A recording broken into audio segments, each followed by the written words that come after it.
Welcome everybody to the Laurel County Fairgrounds in London, Kentucky. We are here for the fourth stop on the 2024 Delta McKenzie ASA Tour. Of course, this is the True Ball Pro-Am.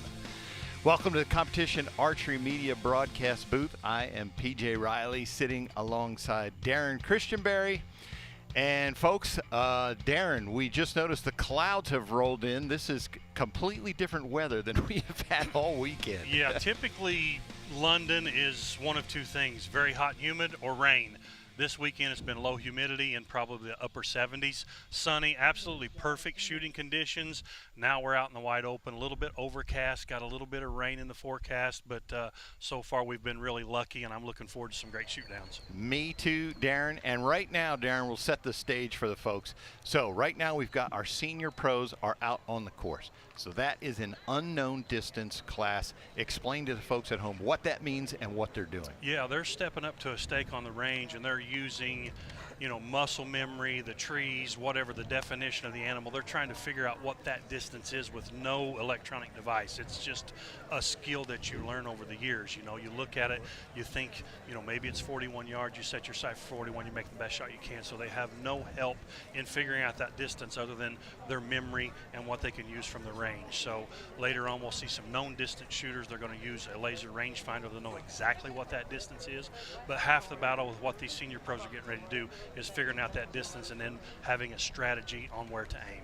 And so, Darren, folks always ask, well, how far are they shooting? Well, it's unknown distance, so we don't know the distances, but we do know that the max that they set, the ASA sets by rules for this class, for all these pro classes, is 50-ish yards, we'll say? Yeah. 50-ish. Approximately 50 is what they say in the rules, and that's half a football field. Yeah. You know, so you're shooting an arrow at a target. You know, the 12 ring is about the size of a $50, 50-cent piece, so it's not easy, especially with the ranges we shoot here. The power line's famous for London. It's very tricky conditions, the footing, the hills, the lighting, the sun, the shade. It's tough. It's really tough. So now they're coming out to wide open grass. Wind is a little bit of a factor here. It's overcast, so lighting's perfectly even. It'll make it easy to judge and aim at these targets. Wind could be a little bit of a factor, but this is 100% 180 from what we've shot all weekend up to this point. I was just going to say, Darren, you've been in both situations. You've been out there on the courses and had to come in here. I mean, that's just like, that's got to be a world of difference. It's literally like shooting in your bedroom with the lights off and then shooting in your bedroom with the lights on. That's the difference right here. So. Yeah, and as you mentioned, you know, London here, Laurel County Fairgrounds, that's our facility here. And it's basically, the pro courses are always set off what they call the power line. If you've heard people talk about ASA and the power line, this is the venue where that is. And it is that. It's just a giant power line, and the targets go off of that. The shooting stakes are set up off that power line. The lighting is tricky. As you mentioned, it's Kentucky rolling hills. So you folks had some 2 new courses this weekend, which were really steep compared to what we've seen anywhere in the ASA. Absolutely whooped my butt today. And I've shot Kentucky every time we've been here. I've been here every year, so I know what to expect when I come here. I know what setup's going to work well for me. I don't know if it's getting older. I don't know if it was, you know, really contrasting light. I struggled today to see the targets. I struggled to see where to aim. Some of these guys and gals handled it amazing this weekend, so hats off to them for what they did. But again, what the folks at home and the folks here live get to see, this is nothing like what we competed in. Nothing like it. Yesterday was probably, in my 27 years of shooting ASA, probably one of the toughest ranges I've ever shot. How about that? And then by the time I got through with today, I told the folks earlier, I said, the last time I shot this bad at London, I went home and switched hands, went and switched from right to left.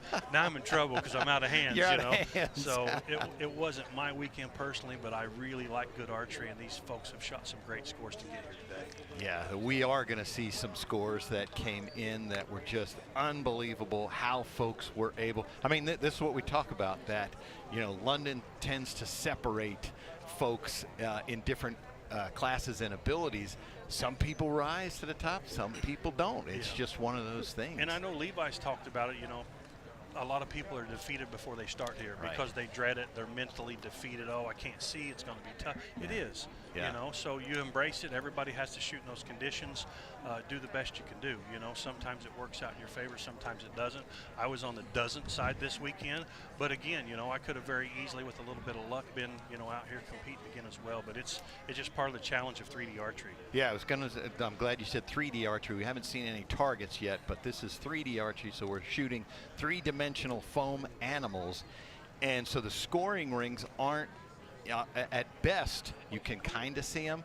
At worst, on some of these targets, the Black Panther, the Blessed Buck, man, good luck seeing them in any light. Yeah, and you'll see a lot of folks, you can't see that, and we don't have the product to show you, but these archers use a wide variety of peep sights, apertures, clarifiers, lenses, magnification. Some of them can see the rings very clearly. Some of them can see the rings very faintly. So it's what your sight, what your mind likes, what kind of sight picture you prefer, but there's a lot of variance in the different setups out there for people to get equal results. So there's no one set rule on what you have to do, and this is just proof in the pudding right here, because Nathan Brooks hasn't shot a tournament all year. Yes. He's shooting in the Open Pro Division. He does not shoot a lens. Right. You know, so he's out there with 0 magnification, which is a benefit because he's probably not fighting these weird lighting conditions, but it makes the target look a mile away when you're aiming at it. So he's one of the few, probably the only person out here today that's not shooting magnification. I talked to Levi Morgan, and he had said he considered taking it out at one point, taking his lens out, but he said his eyes just aren't the same anymore. Yeah, after the 3rd target today, I wanted to, but I didn't know where my bow would hit, so I just ran with what I brought. All right, Darren, well, Senior Pro Division is going to be up first, so we are going to go to the 3rd member of our team, Brandon Reyes. We're going to go to him, and he is going to bring out our archers. Ladies and gentlemen, welcome to the London, Kentucky True Ball ASA Pro-Am and the Shootdown rounds. How about a round of applause for this weather that I ordered this weekend so far. All right, here we go. We're going to begin with the Senior Pro Shootdown. And our 5th place qualifier from Clarksville, Tennessee, shooting for Prime, Richard Teasley.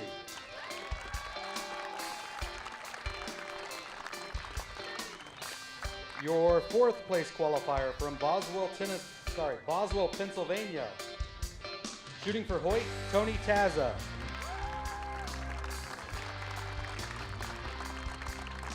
Third place qualifier, shooting for dart and archery from Mill Spring, North Carolina, Bill McCall.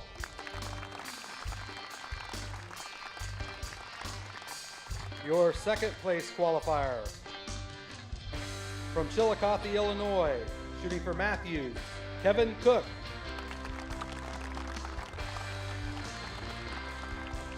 And your number one qualifier from Lacona, Iowa, shooting for Matthews, Jeff Hopkins.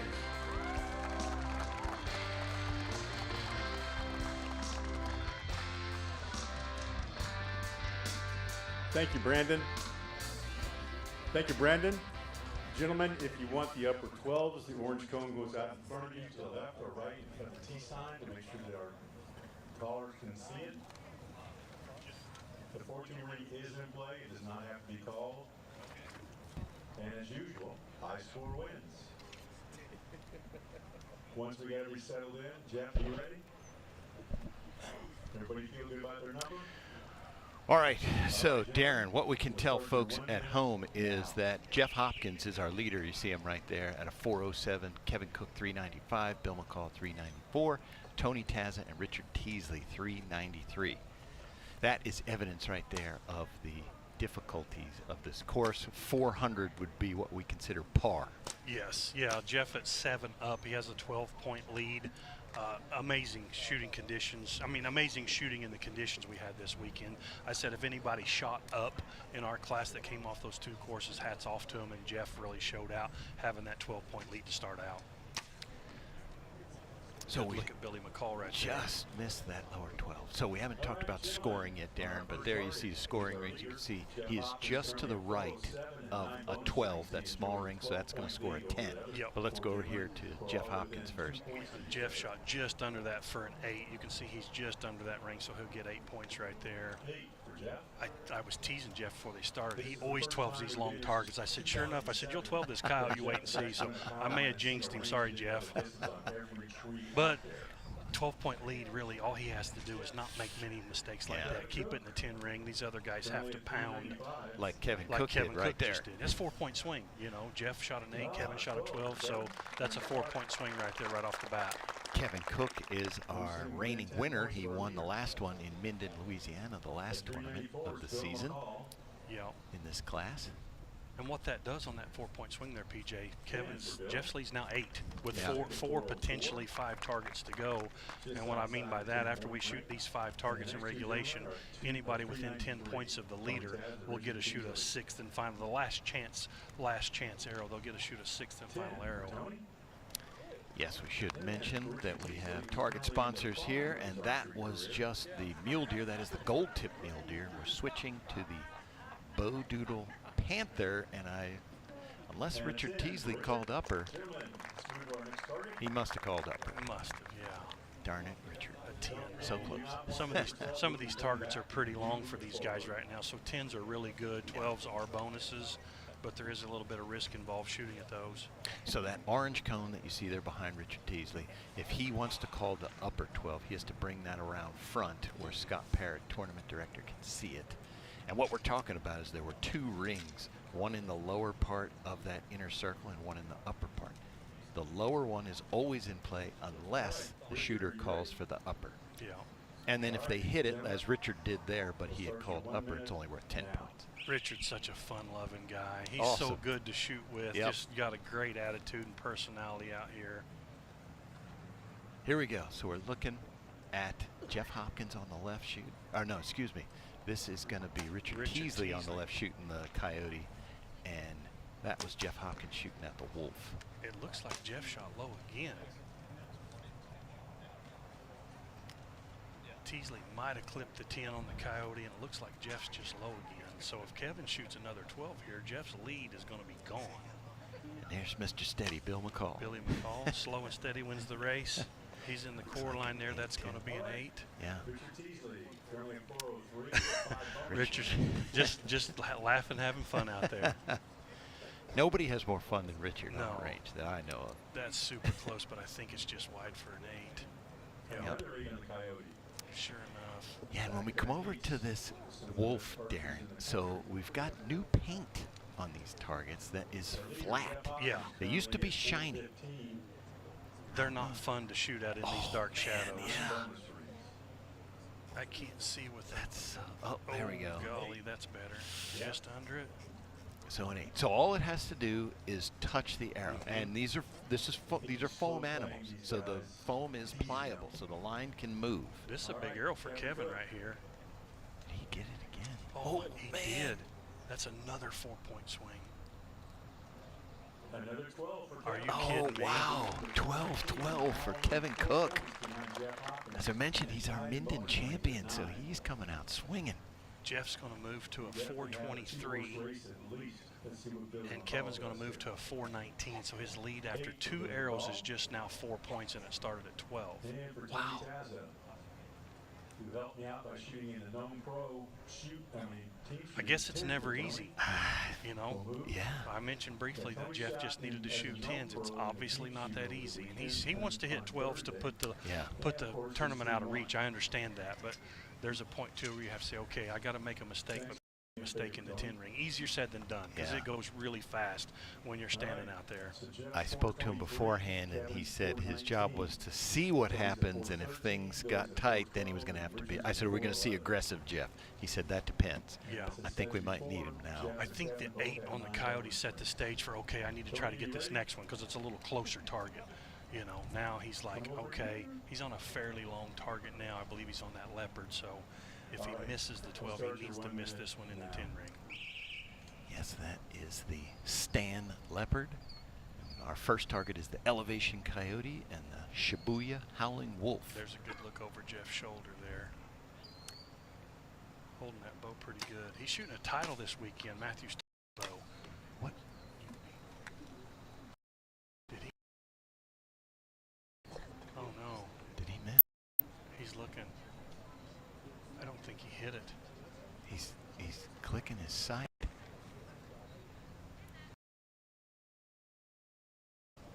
He's shaking his head. I'm just getting ready to mention Jeff's been shooting. I don't remember which one. It was a hunting switch to the new title. Was really obviously shooting, but something happened.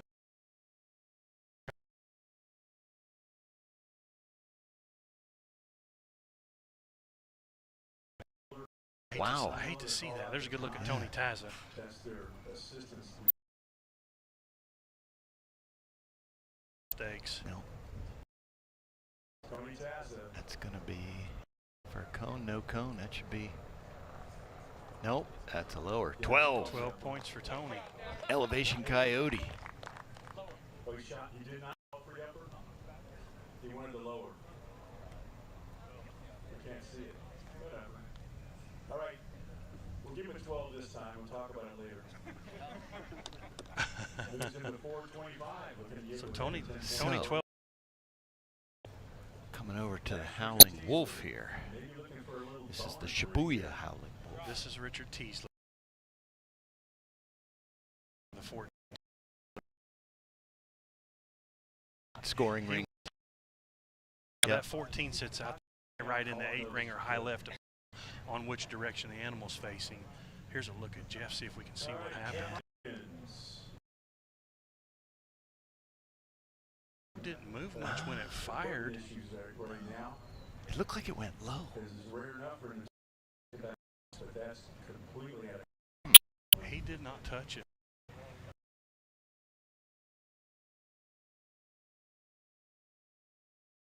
Gone into the woods.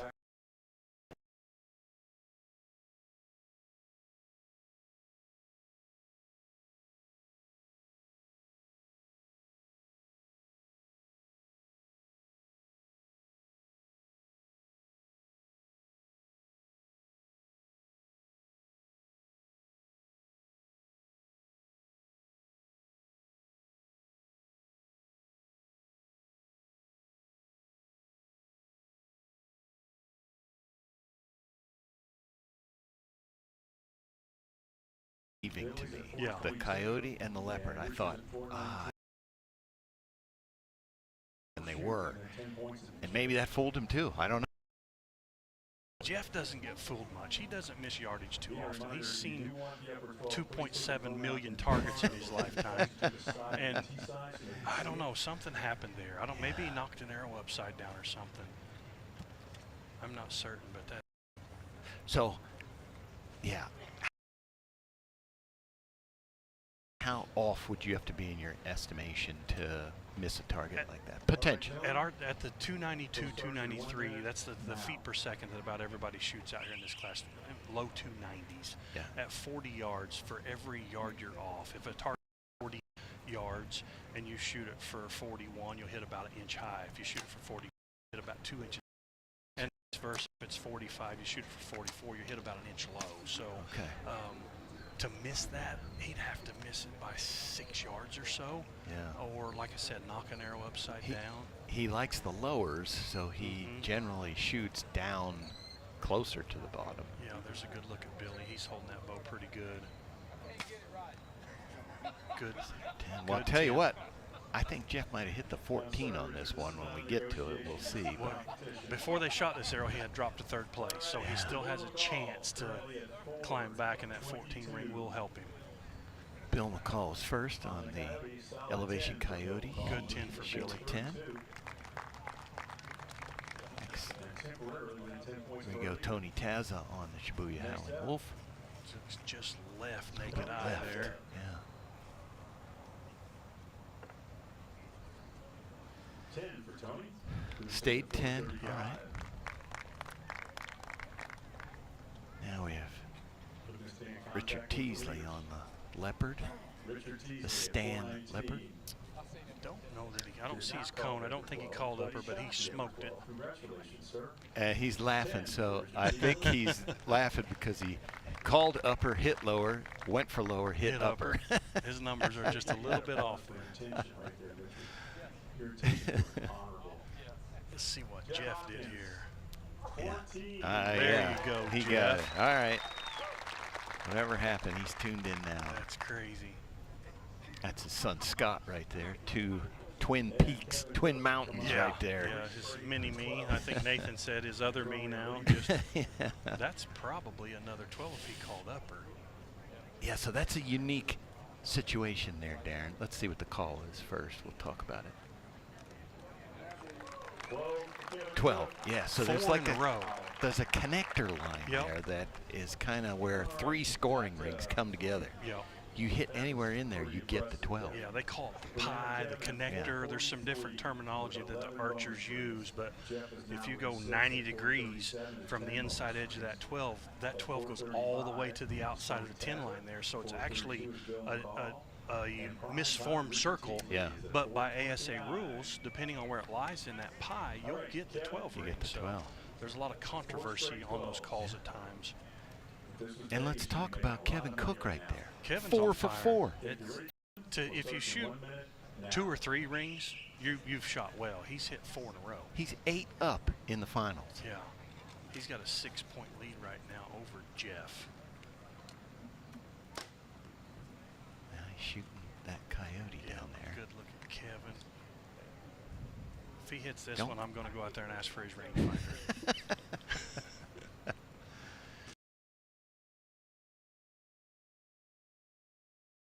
Got that. He went for the 14 he did, didn't he? Yeah. There's a good look at Kevin coming settled in again. I mean, at this point, he just needs 10. Go 5 for 5. Just left of I mean, Bill McCall still at full draw. There he goes. Bill finally shot. If Kevin takes a 6-point lead into the final arrow, he's going to be hard to beat. Hey, 10. That's a good shot. Safe. Good shot. 453 is where he'll finish up right there for now. Coming around to Bill McCall. Shibuya Howling Wolf. Looks just under slow. It's going to be an 8. I'll move Billy to 440. So he will not be in the final arrow. You have to have a 443 or better to shoot the final arrow because Kevin moved to a 453. Tony Tez, I believe that's going to be a 10. Yep, so he's going to make it. Yeah. And then depending on what Jeff did here. Well, Richler could get to a 443 if he 14s this. Yeah. Pretty sure he did. Oh, yeah. So he'll make the final arrow by the number. Did he call lower on that? All right, there you go. Always having a good time. Yes. Let's see what Mr. Jeff did. Yeah. Boy, he's probably going 14 hunting now.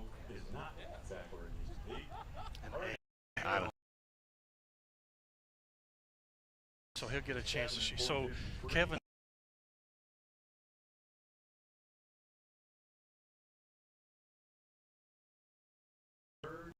Pretty good. Regardless of what target they set, these guys can hit just about anything from any distance. So. Yeah, so Bill McCall is going to be our only one that we're going to drop. He's going to finish in 5th place.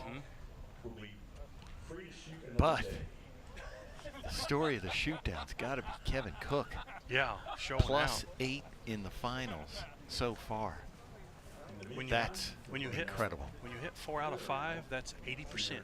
That's pretty darn good. That is pretty darn good. So now what we got happening here, Darren, is we're bringing out our last chance arrow. It is last chance archery, last chance arrow. It is the Impala, and so they just pick a spot somewhere on the field. We don't know where. Scott Parrott will move the stake, presumably. He's going to pick a shooting position, and then they'll have to judge it. And then that is the Impala. Yes. Tricky little animal. It's not a very big animal from belly to back. It doesn't have a very thick body. Yep. Won't be hard to judge out here in this wide open field, but in the woods, that thing can be tricky.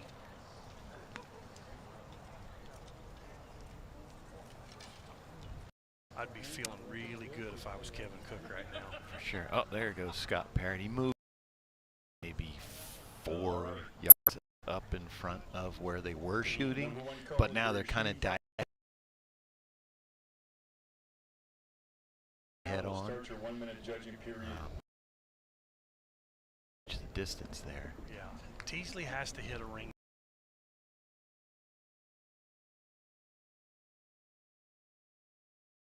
So he shoots a when he shoots a 10.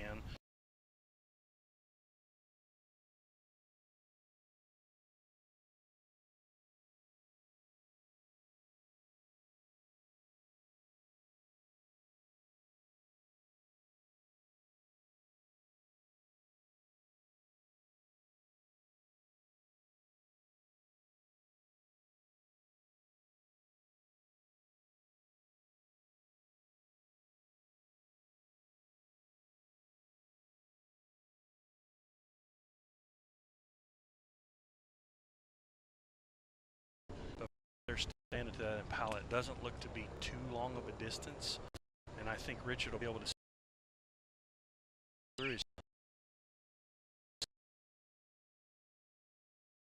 We're coming behind it over their head. Even there, you can see the howling.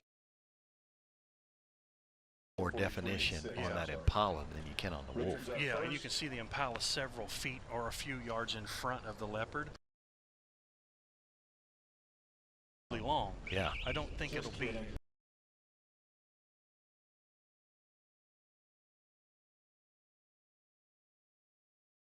Make them have to shoot at the 14. He wants Yeah, the wind's starting to pick up here just a little bit.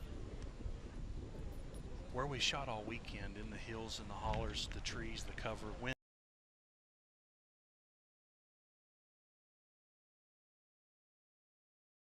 Is their veins, their feathers, whatever.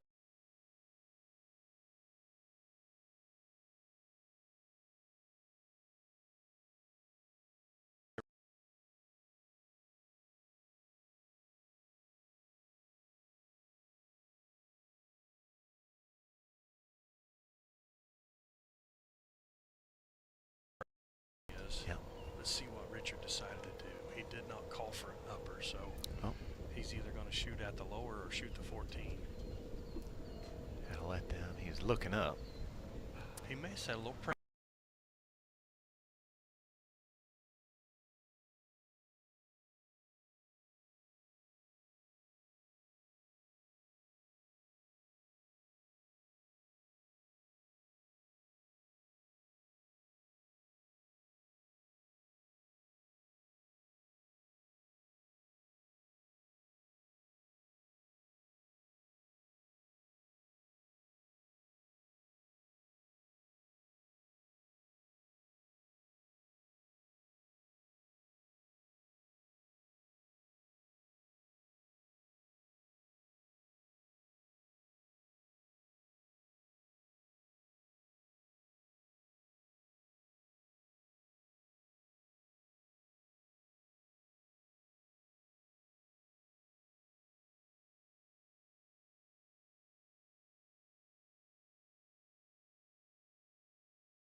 Jeff play for him second place.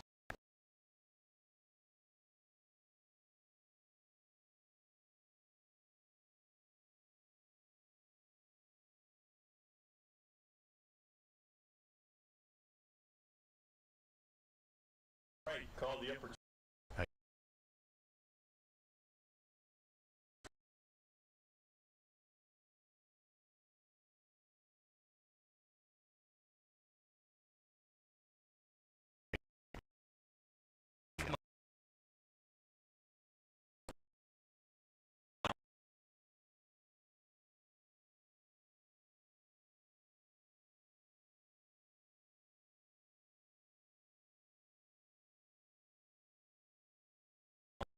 So upset. Now.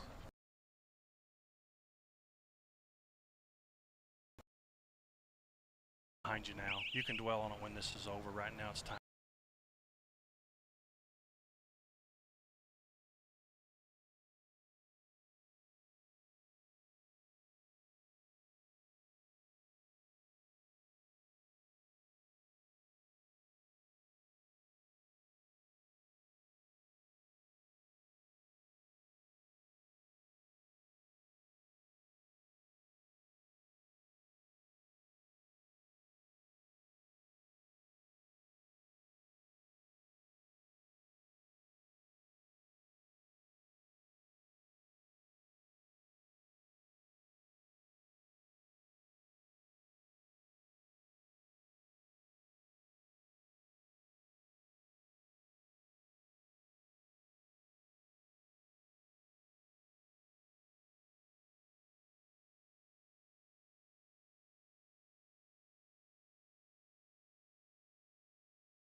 That's I believe it. I mean, I good numbers, but being out here on the grass, it's pretty tough judge on that stuff. And I was a little iffy, but I hit the first one, and when I hit the first one or it'd be close, I can go after the second. So I went the second one, hit it, and I just kept going. And I thought maybe I had a little bit too much number on the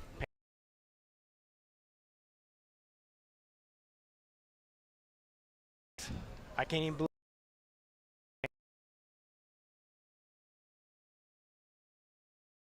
9 down yesterday, and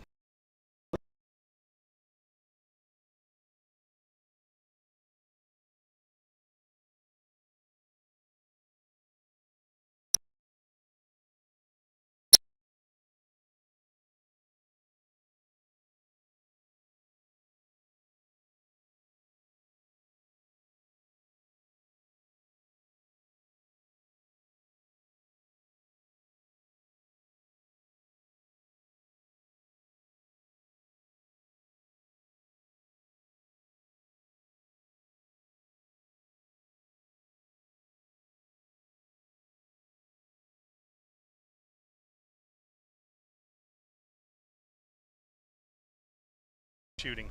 I'd like to say one thing though before I go. Happy birthday to my wife. It's her birthday today, and she's here with me today in the crowd. So Awesome. Happy birthday.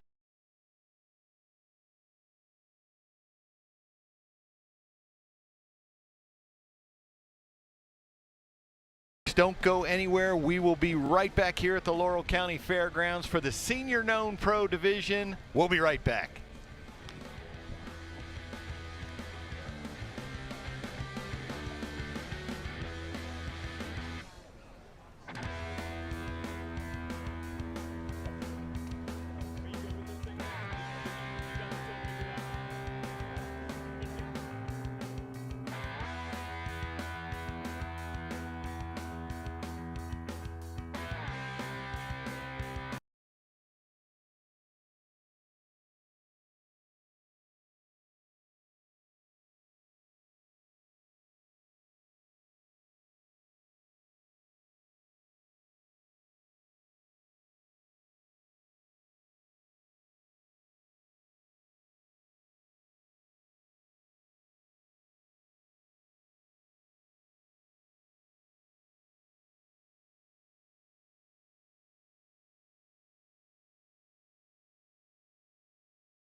because every single arrow can change placings from 1st to 5th. This should be a good race. I am looking forward to this, Darren, because we're going to see rangefinders out there. So let's get right to it. Brandon Reyes, bring out our archers. Ladies and gentlemen, our next shoot-off is the senior known pro class. And let's meet the top 5 competitors competing for this championship, because it's literally anybody's game. They're all within 2 points. Our number 5 qualifier from Lockport, New York, shooting for Matthews, John Marchetti.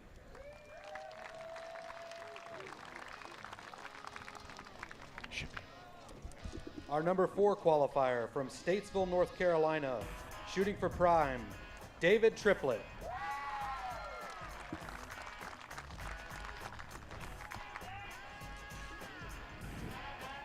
The number 3 qualifier from Keller, Texas, shooting for PSC, Michael Braden.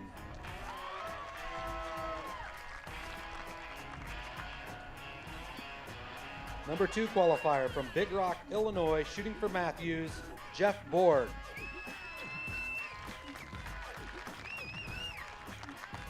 And the number 1 qualifier from Dry Ridge, Kentucky, shooting for Darton, Kevin Beach. All right, gentlemen, we all know the rules. So we get the assistant with their umbrellas and keep track of the scoreboard. I'll keep track of the bonus rings on this end. As you can well imagine right now, we have... All right, Darren. So there, as you mentioned, 426 with 16. I mean, tie. Just tie. That's really unusual for them to be that close, over 40 targets in qualification. There's, 40 bonus rings in play, and they all decided to shoot and miss the exact same number of rings. So 2 points from, first, second, third, and fourth completely tied. 5th place, 2 points out of the lead. Like I said, every single arrow we're going to see flip-flops here. So yeah. Somebody could go for 14s and make a big move and try to extend the lead, but they're so close that I don't think they have to be that aggressive. But the one thing they do have an advantage, they have a laser rangefinder. They're going to know exactly how far these targets are, and in a lot of cases that makes hitting those rings much easier. Well, Darren, now we know exactly how far these targets are, so we will give distances. So there's a good look at John Marchetti. John Marchetti is shooting target 5, which is our Bo Doodle Panther, and that is 41 yards. Got it. Welded right off the bat. And there's our leader, Kevin Beach. Leader because alphabetically. That's why he's in the number 1 position. He's holding a long time there. So he's shooting. He must have called upper. Yep. Elevation Coyote, that's 49 yards. Hit just right of it. So Kevin, with John's 12, we know Kevin's no longer in the lead. Yeah, 49 yards, Darren, and that's a small target. That's a tough coyote at 40. That's almost half a football field. That's a little bitty target. You're right. Yeah. Now we've got the Shibuya Howling Wolf. This is 33 yards. This is our shortest target. This is Jeff Borg. He went at the 14 and got it. Got it. Fantastic start, Jeff Borg. So Jeff Borg was leading all weekend. He had a nice lead, and then at the end, boy, everybody just caught him. Yeah, and that target he just shot was 33 yards. This this leopard is 45 yards. Yep. Stan Leopard. That is Michael Braden. Now we've got David Triplett. Good strong shot there. He's on the gold tip mule deer. That is 37 yards. John Marchetti, we know he got that 12 there. So he's going to go from 5th to 2nd, I believe. Basically was 5th. He was really in 2nd with a 4-way tie for 1st. Yeah, right. So it's kind of hard to describe these scores when they're that tight. But like we said, every single arrow we could see some flip-flops, and we did right away. So we should mention senior known pro, so that is age 50 and up. That's what qualifies you as senior. Visually challenged class. Visually challenged. We're going to see lots of eyewear here. There you go. John had his magnifiers there on his hat.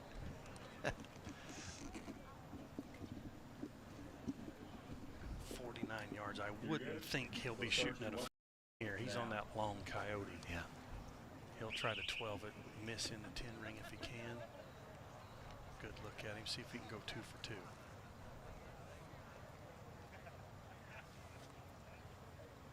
Pulling through that release. Boom. Good 10. 10, yeah. Nothing wrong with that. There's a good look at David Triplett. David Triplett, if you can't tell, is about 9 feet tall. Yeah, he's a big old boy. Oh, he must have called upper. I don't see his cone, so smashed it. There's Jeff Borg. Yeah, over. Oh, that's There's another one. good 12.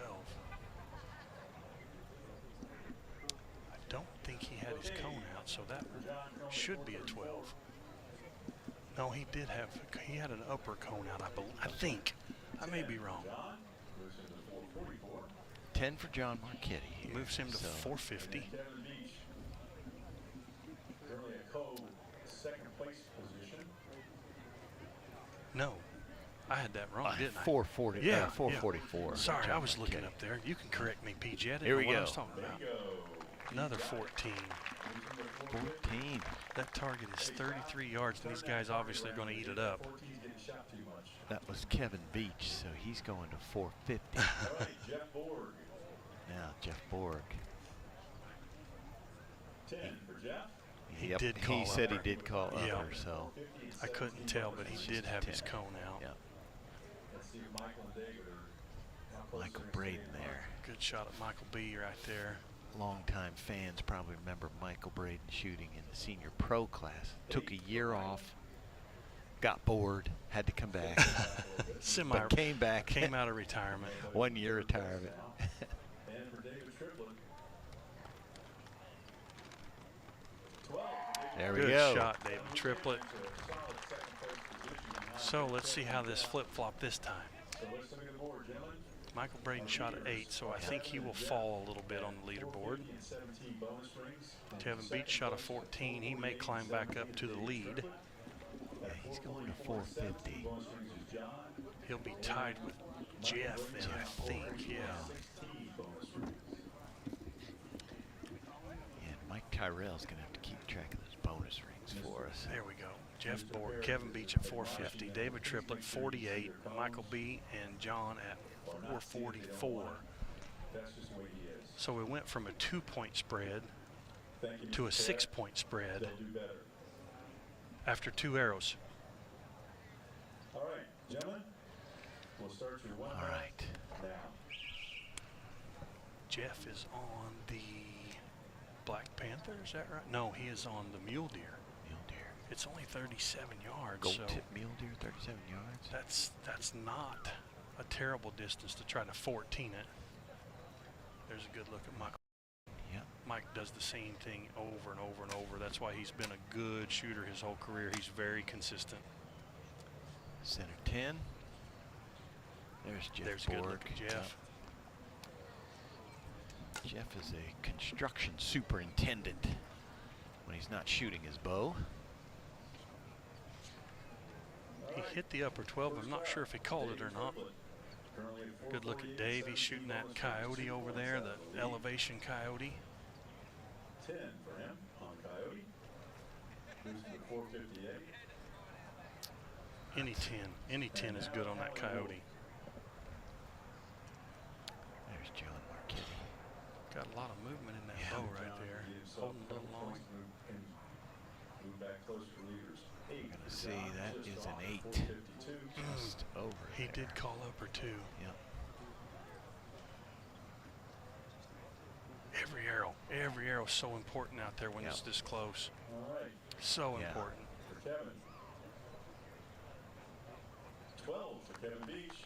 That'll help. 12 for That'll Kevin help, Beach. yeah. All right. 18 bonus rings. Now leads the score and bonus rings depending on what Jeff Borg does on the mule deer. Let's see Jeff did here. call for the upper 12. Let's see what Scott has. And for he his. got it. Ball there too. Nice. There we go. Good shooting, fellas. All right, matching. Moves him to 462 and 18. So we're still on top of first Kevin place and between Jeff. Kevin and Jeff. Trading punches here. Yeah. Shot for shot. They're going to battle till the end. Michael moves him to Michael Braden 454. shoots a 10. We currently have Kevin and Jeff This at is where 462, bonus rings and position going into the final arrow is really, really important because you want the lead. You want to know what you have to do. You know, if you stepped up there at second and third and be like, I'm going to shoot a 12 because I'm more comfortable with it, and then the guy behind you steps up and pops a 14, he knocks you right out of the race. So you can either keep yourself in it, you almost have the control of your own destiny, but sometimes it's correct, sometimes it's wrong. You just never know, but you want to go last if you can. Easier said than done.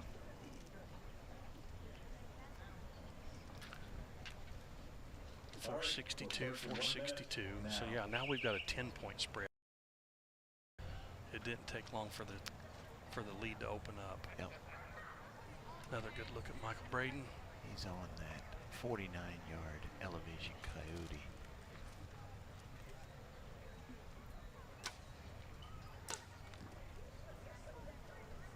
Nice and steady. Just off just the 12. off of it. Good 10. Nothing wrong with that. All right, so there's David Triplett. He called up or smashed another one. good And for him. Darren, he said his ASA highlight was going to be having me and you say his name a bunch of times in the shoot down. Very good. Very good. I said, well, hit some bonus rings, David. Yeah. I've shot with David before. He's a super nice guy. Like you said, a big old chunk of a man. He's tall. And that would have helped him this weekend because there were a lot where the terrain was such that if you were short, you could have struggled out there on those ranges. There he is. Smashed it.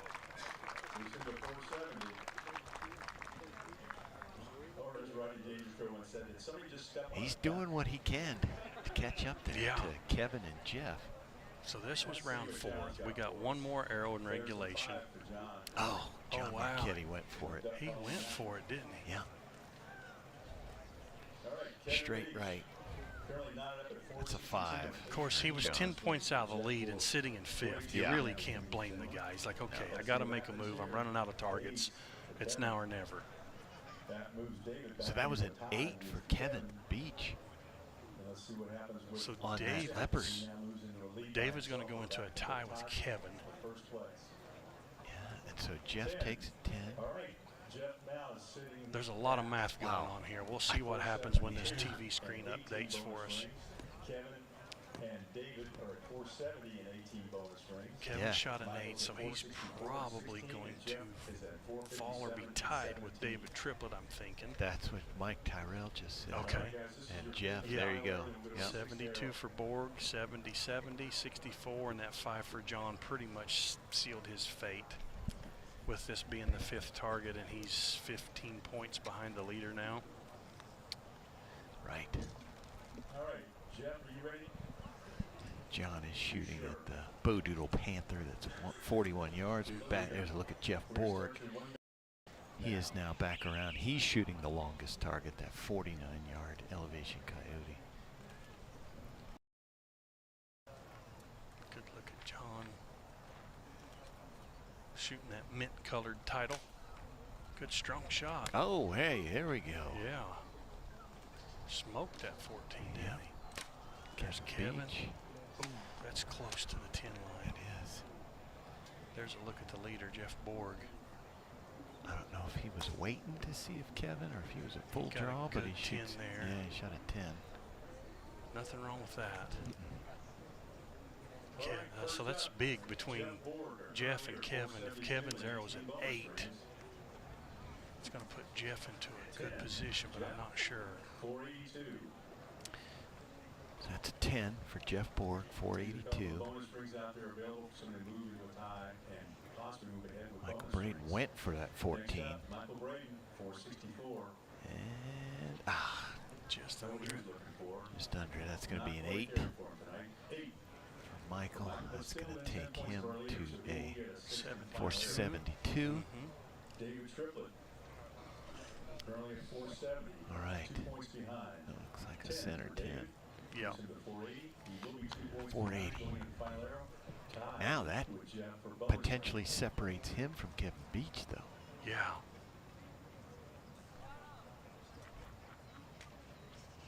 What do we got for David Triplett? 14 for John.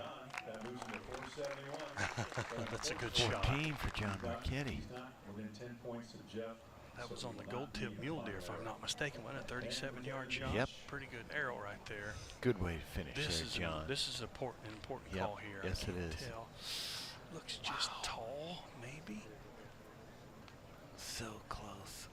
Oh, wow. That could be an 8-12 call. Oh, there we go. I think it's just high, but I'm not certain from this angle.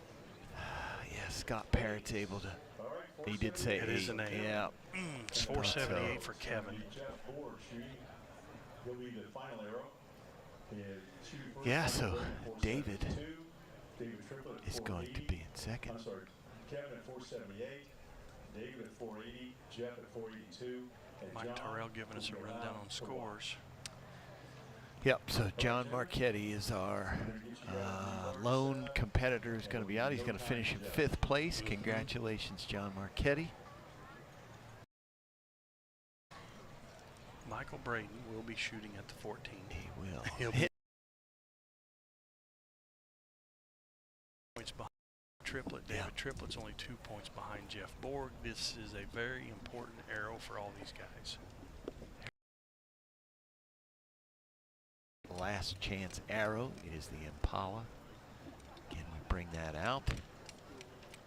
Move it to a random location. It looks like he's... You see that little dark spot there, high right of that 14 where Richard Teasley hit in the last Shootdown? Yeah. These guys are going to love that. Yeah. It's marked up well. Aim just low left of that dark spot and you're right in the middle of the 14. I think they almost have to all shoot at this thing, basically. Yeah, Scott Parrott moved him up, I don't know, 2-3 yards. And it's out there in between the Howling Wolf and the Coyote, so it's going to be in the 40s for distance. It's not a very big. It's not a very big ring. We'll just say that. we got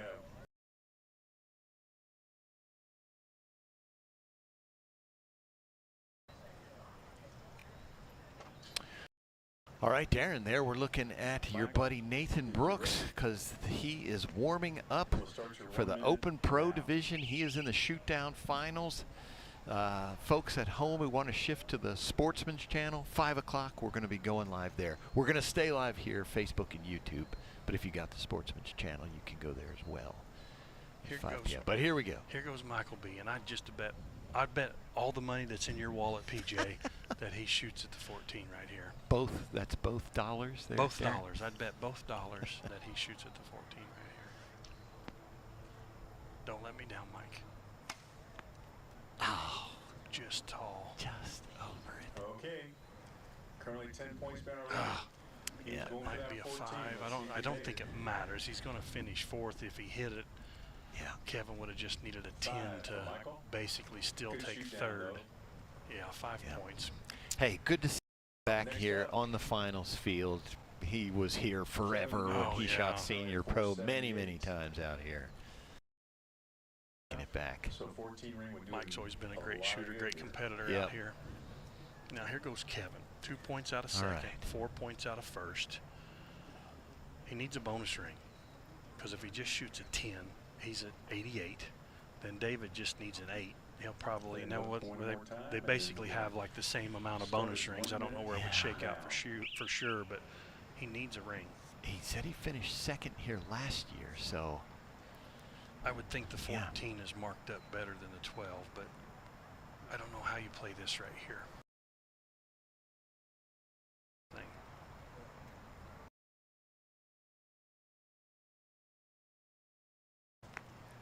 Shot right at it. Yep. Just low left. He's It's also going to be an 8. 486. 8. All right. Kevin, So now, if 486. David shoots an 8, he's guaranteed second place. Guaranteed. Third place for him.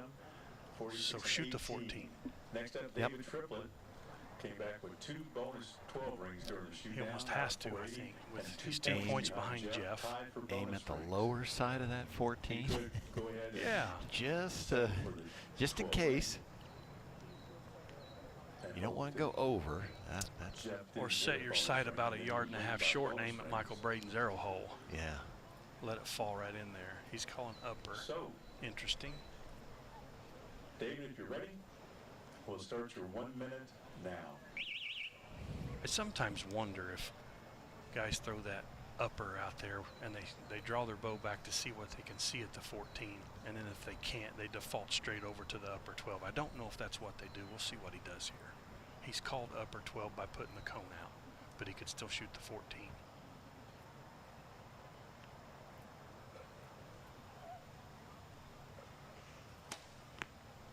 He shot a 10. Shot a 10. All So right. he's guaranteed second. That magic 12 here.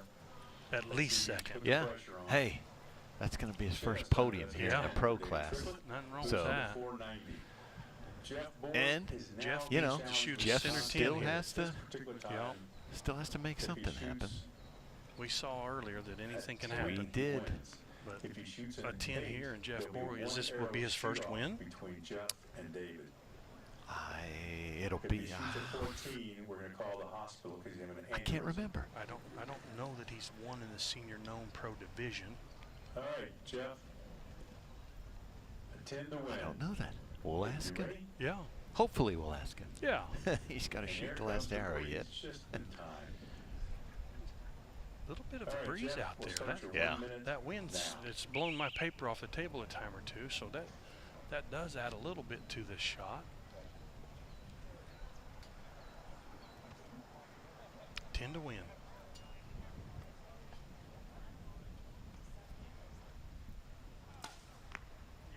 $12. Oh, I No, think he you put called the upper he out. called up. He'll take Hey, that 10. That's all right. The breeze is kicking up He'll now. take that 10 and take Yes. that win. Jeff Bourne, he's your winner at 492. Good for you, Jeff Borg. Second, Good for him. So, second place, yeah, David Triplett's going to finish in Third, second. Kevin Beach. Kevin Beach is going to Fourth, finish in Michael third for our podium. Senior known pro. There's Jeff Borg giving some fist bumps. Guys, great shoot down. 4 guys tied coming in. Wow. Yeah, that's, as you mentioned, Darren, you know, it was going to have to be bonus rings.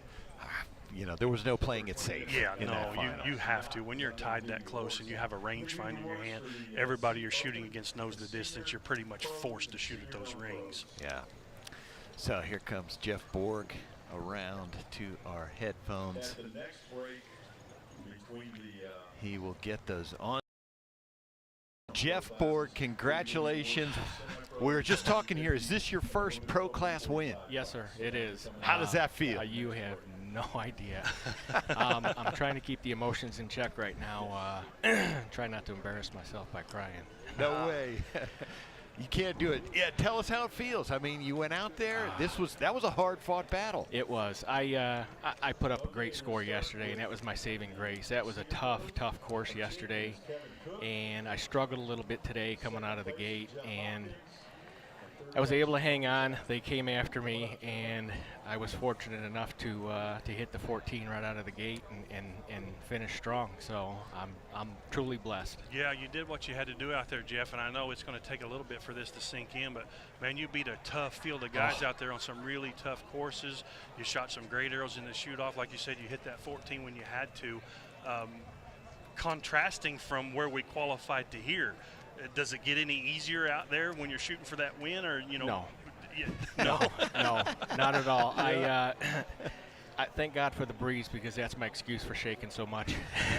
Well, that's awesome. Now you know you can do it. You know, confidence into the next one. Congratulations on a great weekend. Congrats on your first win. Thank you, guys. All right, folks, that's going to do it for us here for the Senior Known Pro class. Don't go anywhere. We will be straight back with Women's Known Pro here from the True Ball Pro-Am at the Laurel County Fairgrounds in London, Kentucky. We'll be right back.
The infamous London, Kentucky power lines.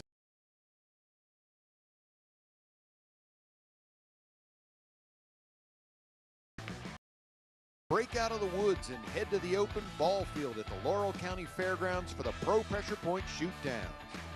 Who can make the adjustments and climb the podium as ASA champions? Let's find out right now.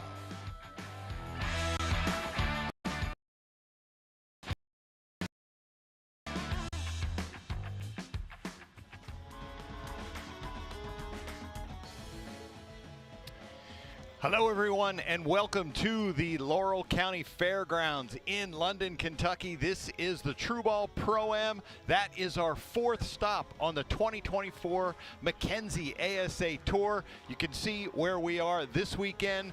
We've got the the Matthews Pro-Am in Metropolis, Illinois coming up at the end of the month. And we're going to finish up with our Mackenzie Classic in Cullman, Alabama in August. Welcome, everyone, to the Competition Archery Media broadcast booth. I'm PJ Riley, sitting alongside Darren Christianberry. Darren, we are here.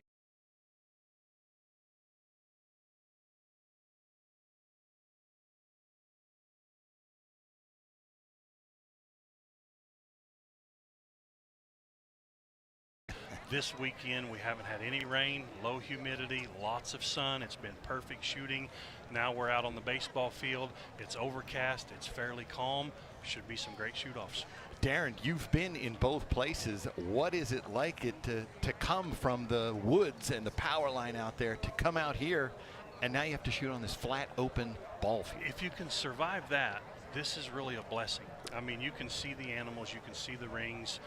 If you can judge distance over open field, which is where I practice, this is my comfort zone right here. But you have to survive that. I didn't survive that. I'm sitting here in the booth with you this weekend. So everybody that did survive it, now, you know, they get a chance to shoot for the podium, several $1,000s. Weather's right for it. It should be great, a great afternoon. Well, I'm sure glad you're sitting here, Darren Christianberry, but we want folks at home to get a sense of the T.R.U Pro-Am. So ASA President Josh Grind, he's going to tell you all about it.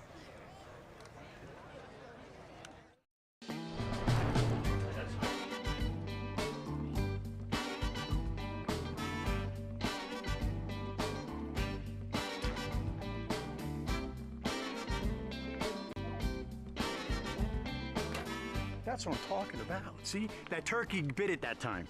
We are at the Laurel County Fairgrounds in London, Kentucky for the T.R.U Pro-Am, which is the fourth stop on the Delta McKenzie ASA 2024 tour.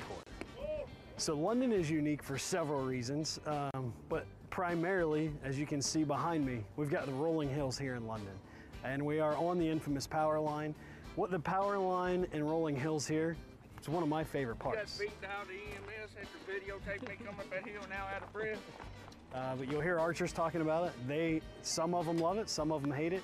And the problems here, you've got more angles than we have at any other stop on the ASA tour. So you'd be shooting downhill, shooting uphill, and you have some lighting issues. As you're standing, you see the clear cut of the power line. You're standing out close to the edge of that. The targets are back in the woods.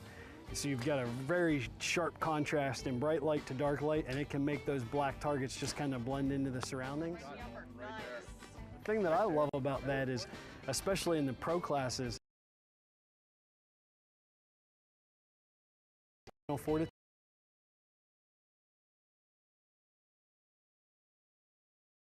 top, and when you're out on the range you get that mix, and it's just a lot of fun to watch. People complaining about it and others just embracing it, and they take off and they'll shoot some phenomenal scores on some very difficult ranges here. Are you good to go? What we really look forward to doing is we want the pro archers to come up and walk up to a target and have to stop for a second and think, wow, okay, now let me get this correct, whether it's known or unknown. The unknown guys, they're gonna have to stop. We try to trick them a little more probably on yardage. And then the known guys, they know the number. So with that, it's just trying to set the shot to where it's either uphill, their footing's off, things like that that kind of can offset that as well. So it just makes it more challenging for them, so it's not the same thing every single time that they walk out on the range. Just above mine, yep. The support of the community has just been awesome. We added 2 new ranges this year, so Scott and his team, the tournament team, they came out.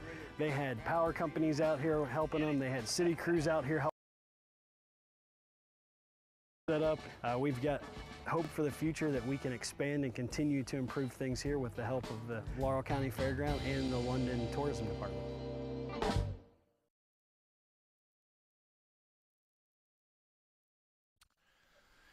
All right, Darren Christianberry. So this is ASA scoring. We are looking at a deer target there. The animals are different, but the scoring is the same. Tell us what we're looking at. Yeah, here. if your arrow lands anywhere in the body, it's worth 5 points. You can see the big outer ring that would be shaped more like a lung. Anything inside that is 8 points. You'll go down to a smaller ring that's about 4.5 inches in diameter. That's going to be the 10 ring. Then you see 3 rings in a stoplight. The top left one is the upper 12. The archer has to call that by placing an orange cone out in front of them if they want to shoot it. The low 12 is always in play. They don't have to call that, but it's worth 12 points. The one in the center we just ignored. It's a novelty ring, so it would still be worth 10 points. And then out on this target, high right in that 8 ring, you see another ring. That's the 14 ring, the high risk, high reward. You either get a 14, an 8, or a 5. A 10 is usually not an option there. That's the one you have to hit if you want to make a big move fast. All right, well, Darren Christianberry, that is our scoring. We can't wait to get to the action. Folks, don't go anywhere. The True Ball Pro-Am will be back here at the Laurel County Fairgrounds in London, Kentucky to kick things off with the women's known pro division. Don't go right back.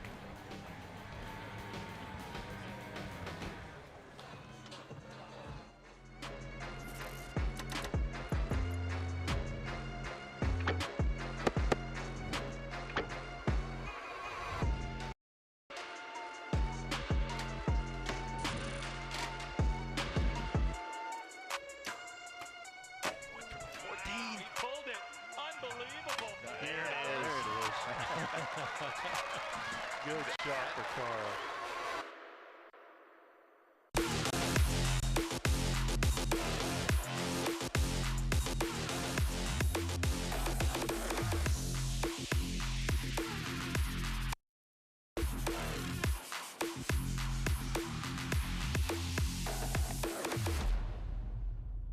The X-10 is the most successful arrow in competitive archery history, accounting for far more medals than any other individual in Olympic history.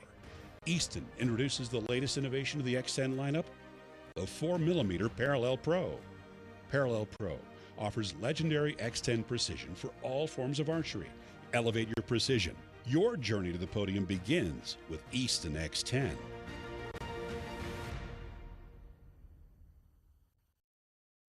Bow hunter Vinny LaSelva explains why he shops at LancasterArchery.com. I'm a patient man in the woods, but when it comes to shopping online, not so much. That's why I choose Lancaster Archery Supply. They make it easy to order all my archery.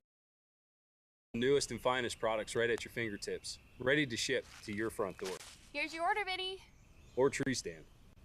Hey, depending on where you're hanging out, you might even get it before you get home. For all your archery needs, shop LancasterArchery.com. 2023 ASA Classic Champ, Cara Kelly. 2023 ASA Classic Champ, Keith. 2023 ASA Classic Champ, Dan McCarthy. 2023 ASA Classic Champ,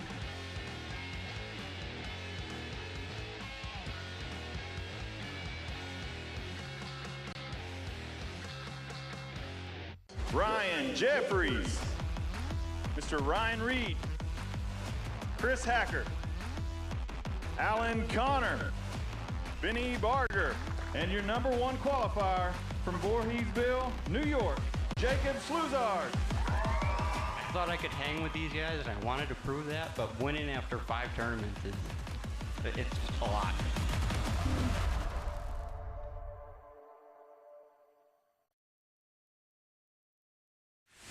I have to shoot the best or there's just no point in doing it. I'm blown away at just how easy each arrow tunes right out of the box.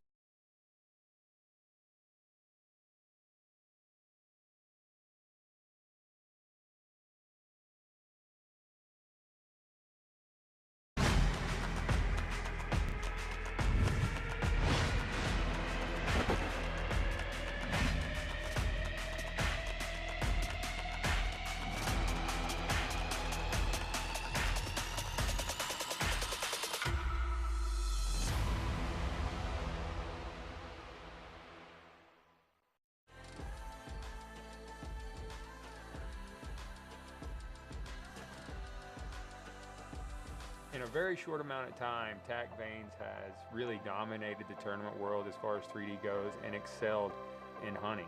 We've made the quietest, most stiff, accurate vane in the industry. We're very proud of what we've done. We make all kinds of different sizes, profiles for any application. And if you want to check those out, go to tacvanes.com.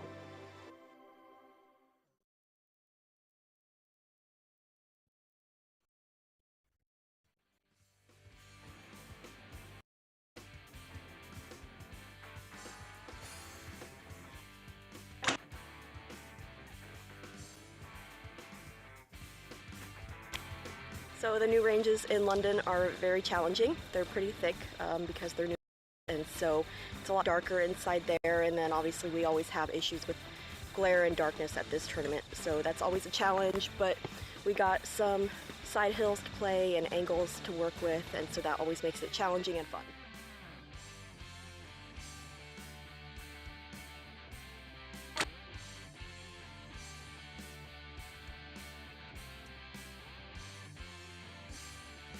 To the True Ball Pro-Am here in London, Kentucky. Women's known pro Darren Christianberry, there's our leaderboard. Run us through it. Yeah, Katie Bordwell leading with 426, Jordan Dearman at 422, Hallie Grind 422, and then Madison Cox and Paige Pierce tied at 420.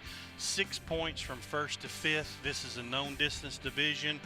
Bonus rings will be a factor, and this is really anybody's game. Well, Darren, before we get to the action, we want to take a look back at our last tournament in Minden, Louisiana, to take a look at the ASA Rewind.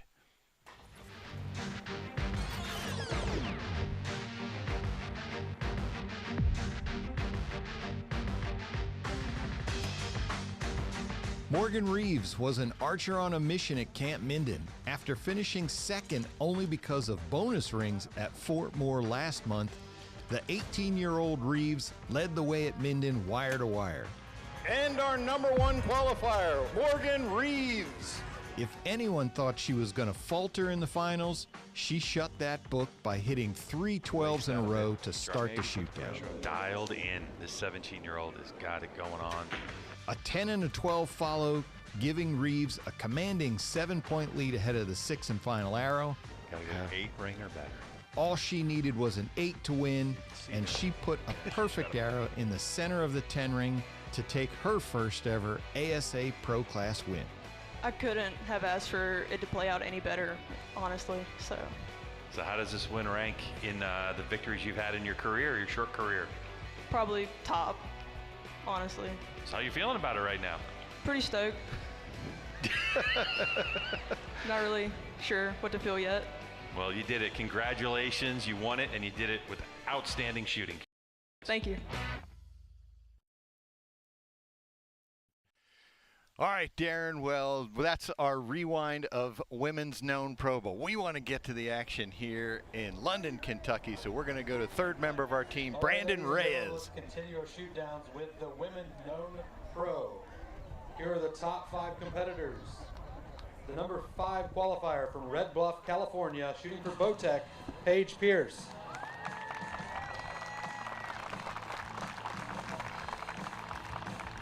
The number 4 qualifier from McKee, Kentucky, shooting for Elite.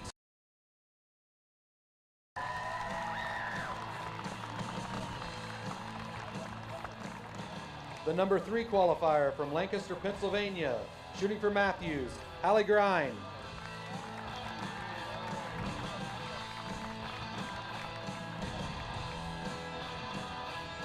The number 2 qualifier from Jefferson City, Missouri, shooting for Matthews, Jordan Dearman.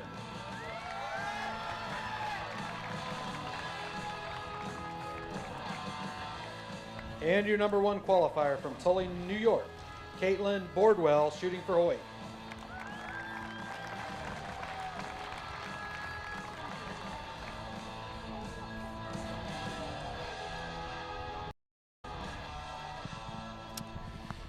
All right, Darren. So Katie Boardwell led this one wire to wire. She was our day 1 leader. She comes in as our day 2 leader. Great round. Solid round with the conditions. I know we've talked about it all broadcast and even before, the challenge that the power line brings, and to come in here and lead it from start to finish with just 5 or 6 arrows to go. What a great place to be right now. She's got a 4-point lead over Sac. Said all the bonus rings are in play. They're shooting known distance. It's going to be really interesting because Paige is very comfortable in high pressure situations. Yes. She's 6 points out of the lead. She is as gutsy as anybody out there. So her being in 5th, she's not used to that.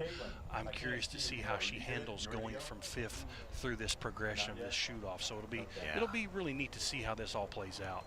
Yeah, that's she's in a dangerous position. You know, she's going to be gunning for it. It's hard to hang on to the lead. Katie's shooting solid. Yeah. They'll be able to see these rings. She can handle this pressure.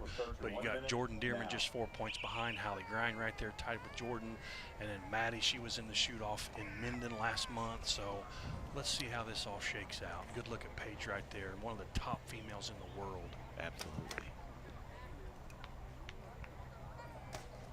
So steady. And so we take everything out, you know, that Paige struggled with through the weekend, out in the power lines, you know, being able to, you know, uneven footing, lighting, all that. Now we're here where she is in her home domain. But there's Katie Boardwell. Hey, she conquered it all weekend. And called upper on the first shot, and look what she got. And we should mention, I mean, she's no stranger to pressure situation either. She's been around archery, been in a lot of shoot downs, different venues. Different types of competitions. So yeah, Katie Boardwell is a competitor for sure. She 12 that. We didn't get a shot of, but I believe she 12. There it is. There's a 12 for Jordan as well. Oh, 12 for Jordan. Katie had a 12 on the Coyote. Jordan got a 12 as well. Gotcha. I think Hallie. No, she's shooting the Leopard. So who went for the 14? That must have been Maddie. Madison. 8 for Hallie. 8 for Hallie. 8. If the name Hallie Grind sounds familiar, Josh Grind, ASA president, this is his daughter. For Madison Cox, who's currently tied with Paige Pierce. The whole reason he got into ASA archery to begin with. Madison went for a 14 right off the bat. Got a nickel. That's going to be a tough hill to climb now. Here we go to Paige. 10. We'll move to our next target. We will continue this. So. Opening round, excellent opening round for Caitlin and Jordan, both on the target. 212s. Have we reset the field, PJ, or are our numbers still good that we have right here? No, not yet. Okay. Katie's going to be at a, there you go, 438, 434. There we have that. And they called Madison. They have that listed as a 5. Yeah, she did. She did. Yeah, she shot at the 14. I thought she had 8 there. There's a good look at Paige. Setting her sight, getting ready to roll. She's up on a 49-yard Coyote, that elevation Coyote. Yep. There's a good look at Katie and Jordan, number 2 and number 3 right now. Target 2 and target 3, you can see them. There we go. There we go. Now we got it. Katie on the wolf, Jordan on the leopard. I keep wanting to call that the panther for some reason. It is not a spotted panther. There we go. Everybody wants to see. Yeah. Katie, 10, good 10, and a 10. And, yeah, 10-10. Nobody gives anything up. There's a good look at Madison Cox. She's been getting along with that bow really well. Yeah. Back-to-back shoot-offs. Get it, kid. High for an 8 there. Hallie. Good All 12 right. for Hallie. There we go for a 12. I got to shoot the team round with Hallie, and she is shooting those skinny arrows, but she shoots them really well. Good look at Paige. So she's on that Coyote. She's going to take a 10. Okay. Next up, our leader, Katie Boardwell. 4 points ahead of Jordan. She had the 33-yard Howling Wolf. Yeah, I think. Yeah, she has 10 there. 448. Unless my memory fails me, Katie has never won an ASA in the pro class. Gotcha. Excuse me. I can't. She podiumed in unknown distance. Okay. she won that. 10 for Jordan. We got Hallie's up next. I think she 12'd this mule deer. Comfortable shot there. 12 for Hallie Grimes. Boom. Yes, there we go. Good shot, Hallie. Right now in the 3rd place. That moves her up to 16 bonus rings. Big spirit in a little package right there. She's a fireball. She is. For Madison. All right, ladies, we'll move to our next targets. Madison. 8 for Madison, yeah. She's just a wee bit off there. Make sure Madison gets settled in. Couple targets to get settled in. Here, this is probably not the target to do it on. She's going to that 49-yard coyote. Yeah. So Katie's going to move to that leopard there, which is 45 yards, the stand leopard. While Paige goes to the shortest target on that course. 33-yard Howling Wolf. There's Hallie. She's got Brandon Reyes out there holding her umbrella. Yeah. I call him Taco. Taco Reyes. He is representing True Ball here, who is our title sponsor for the weekend. He's a staple in the archery world. Absolutely. Good looking. Oh, she looks steady. Yeah. Form looks good. Boom. Good strong shot. Look at that. Oh, I think she got another one. There's Jordan. There's Dearman. Jordan. Oh, she called up her. She smashed it. There's Madison Cox. Get it, girl. University of the Cumberlands. She's won everything there. There we go. She Center called punch. up her. Wow. The 49-yard coyote smokes the coyote. That look on her face right there is like, how'd I do that on that 49-yard? Shot an 8 and a 5. I understand that look, man. Relate to that. Hey, great shot though. You bet. Inside out. That's the world I live in right there. How'd I do that? Paige Pierce. She wants those other two back. Oh, So here we go. I for Paige. I knew she was going for that. There was no way. Not so fast. That's a 33-yard Shibuya Howling Wolf. Shortest target. She's going for the 14. So what did Katie do now? She was on the second longest at 45 yards. Yeah, the leopard. 10 for Katie. Okay. No damage done. She's staying in there. 4 points ahead of Paige. That's her brother Glenn out there with her, giving her some advice. She's like, wow, what do we do now, Glenn? I believe that was Jordan. Yeah. Inside out. Good 12 for Jordan. And I think Hallie got one too. Her umbrella holder was happy with this shot. Oh yeah. Yes. Good shot. There we go. That's great. Conditions are really good. We had just a touch of a rain shower a minute ago. Made some people run for their cars. Everybody ran. Yeah, it's overcast now. The wind's not too bad. This is really, really shooting conditions right now. Yeah, that's always one of the issues out here. Is usually that sun is behind the trees, behind the targets, and the shadows are just harsh. Yeah, that's the hardest thing about 3D archery is the weather. The weather dictates a lot of your success or failure. If you've got perfect weather, it's easy. If it's raining and you're babysitting your equipment all weekend, it's a struggle. It really is. So we always hope for good weather. We're prepared for bad weather. Knock on wood, we've been blessed so far this weekend with great conditions. And it continues through these shoot downs. This is as good as I've seen it in London. Yeah, temperature's right. I even have pants on. I never have pants on in London, Kentucky. There's a good look at Jordan. Yeah. She's ready to roll. There's Katie. Stay in there, girl. A little bit of a wind just picked up. You can see her hair blowing in that breeze. Hang on to Brother it, girl. Glenn's trying to keep it in That there. girl. There you Good go. shot. Yep. Patience is key. Jordan did the same. Jordan let down as If well. it's not right, don't force it. Hallie. Oh. Just got away. Yeah, that's not going to do her any justice. Good look at Jordan there. Nice and steady. Strong shot. Good All 10. right. Hey, take the 10. Likewise. Yeah. So Here goes Paige is waiting. What's she going to do? Ooh, just low. Yeah. All right, first Maddie up, went for the Hallie 14, I Grimes. think. She did. Just under it. 454 and Hallie's 17 bonus rings. 5 here. On the Coyote. As the wind kicks up. Yeah. Took her low for a 5. Just as That's going to hurt right there. She hit what, back-to-back 12s, Yeah. maybe back-to-back-to-back. Paige only shot at 8, so it didn't. Maddie just under, I believe, for an 8. Yeah. I'm going to blame her coach, her umbrella holder out there. Eric Griggs is telling her what to shoot for out there. Come on, Eric. We're going to hold him responsible for that 8. Not really. Good shot, Maddie. She's trying to get back in this thing after that. Yeah, she started with a 5. 8 for Paige Pierce. 8 for Paige. So, a couple little hiccups here. This is going to change the leaderboard up a little bit, I'd say. All right. Yeah, I believe that's going to put her in front of Hallie in 2nd place. Or, excuse me, in 3rd place.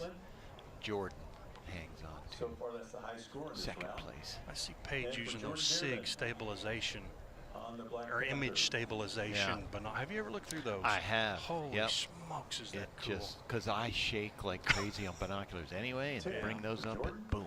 Good tip for Jordan. I know, it's crazy. Technology's amazing when it's working. Right now, we now have Key to that last part of that. Yeah, when it's working. We're so dependent on it now. Now in 3rd place. Jordan calling up her 12. She just set that cone out there. At 4:59. Waiting for our, there we go. We shuffled there. So 468, Katie Boardwell. 466, Jordan Dearman. Now Paige Pierce moves into 3rd place. 462, Allie Grind. 459. 453 for Madison Cox. So Madison needs something here to try and get into that final arrow. Paige had eased up from 5th into 3rd. 4. This is the 5th arrow, but that 8 she just shot on that leopard. I'm sure she's gritting her teeth about that a little bit. Yeah. Here's a look at our leader. But she's going to the mule deer, right? Maybe. Yes. Yeah. So it's 37 yards. She may try to 14 this. 10 or 12 here. Good strong shot. Good Right, 10. there's 10. Yep. Let's see what Paige does. She may try to 14 this thing. Yeah, she's got a 37-yard target there. Oh, she did. She She's missed under it. That's Missed the it. move, though. She needed that. All right, so Hallie now, she needs to pay attention here. She's shooting the shortest target. Oh, Got and it. she went for it. Okay, first up. Oh, I think she Jordan got it. Dearman currently 2 points behind Caitlin Good job. on the Coyote. There's Jordan Can't Dearman. catch her on bonus rings at this point. That's an 8. She looked pretty comfortable out Yeah. there. Oh, I didn't see it, but it was an 8. 8 on that Coyote. Okay. Looking for a number to move 474, into the final Jordan arrow. Dearman.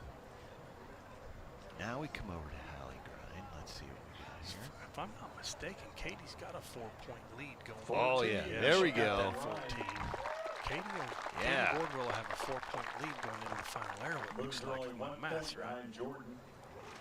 Suddenly, Hallie jumps up to 1 behind Jordan, who was in 2nd place. Maddie went for another 14. Yep. She's trying. got a lot of right-handed arrows out there. Everything hit to the right, I believe.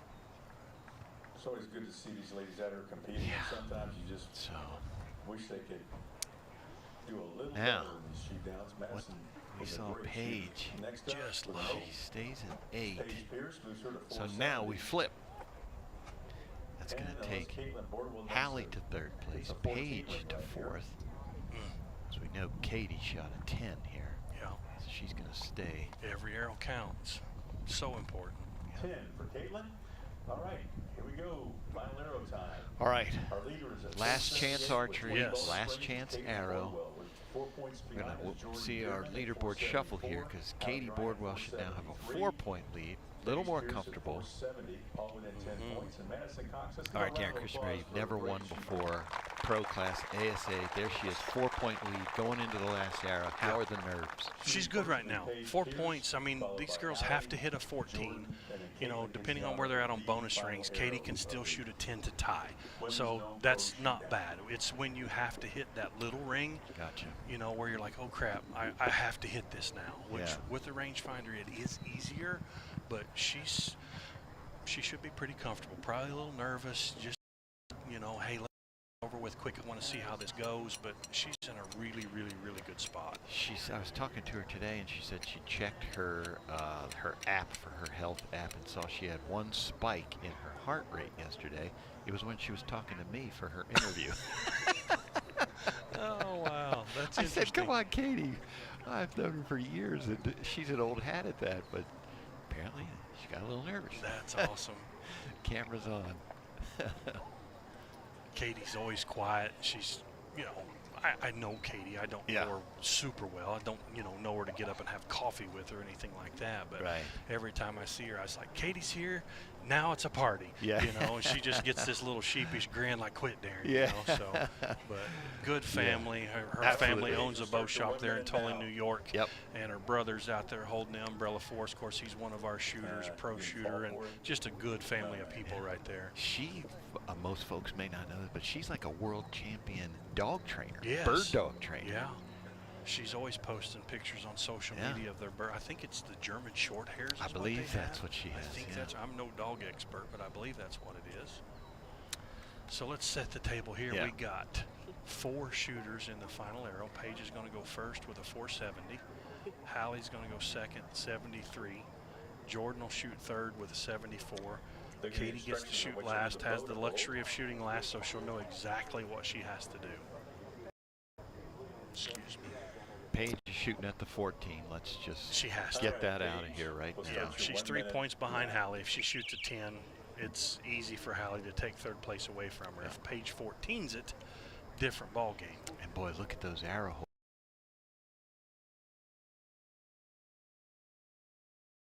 On the podium. Yep.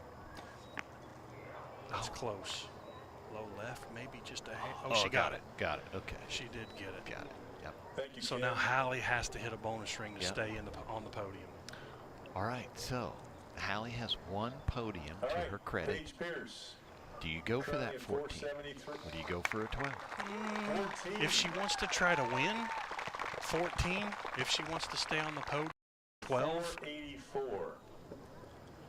Katie's still far enough ahead of her. A 14 may not do her any good. Right now, it's probably what can I see the best? What can I aim at the best? Boy, that 14 is just lit up. I mean, we can see it from through the camera from back here. I can see a dark hole down there around that lower. There's pretty good paint color separation toward the upper, so she really has the pick of the litter here, whatever she's most comfortable with. Until I tell you to mess with the clock. Brandon may tell her too, hey, here's where you're at. It goes so fast while you're out there. Sometimes you need somebody going, hey, you're 3 points behind. You need to get a 14 here. You got to hit a bonus ring to stay on the podium. All right. Let's let her knock an arrow. She looks pretty comfortable. I don't see that bow shaking. I'm sure the nerves are going, but she seems to be controlling it pretty well. Yeah. Big arrow here. Needs a ring to stay on the podium.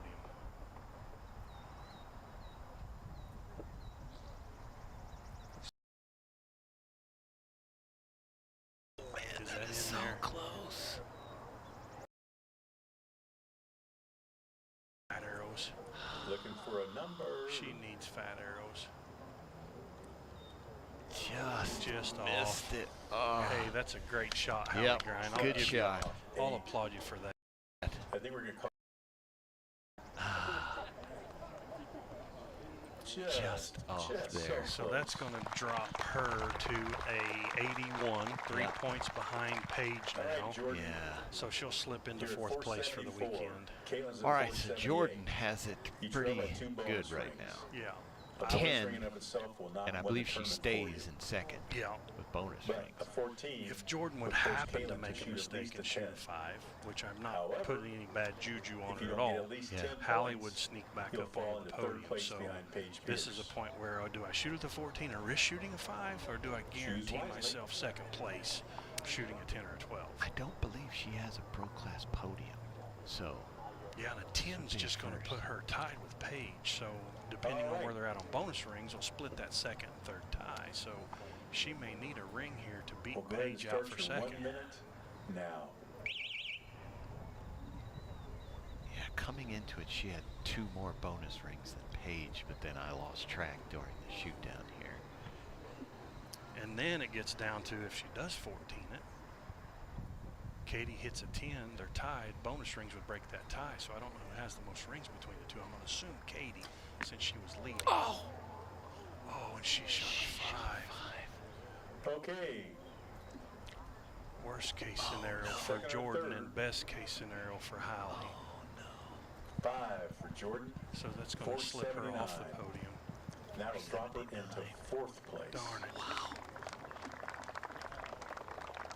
Hey, this is archery, Dan, Yeah. but this is what we don't want to see. No, we want to see him hit it. And like I said, I don't wish anything bad on Jordan at all there. I hope I didn't put anything bad on her, but it's never over. With Jeff Hopkins earlier, we watched, previous to the live broadcast on television, we saw Jeff miss a target. He went from leading the tournament to finishing second, and it's never over until every arrow's in the target. Katie needs an 8 or better. And I'm going to guess Glenn said aim center 10. Yeah. I heard Mike say if you go for the 14, but she shook her head. Center 8 right here. Shoot center 8.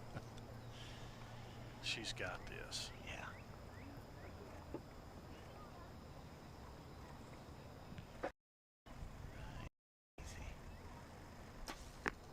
Perfect. There we go.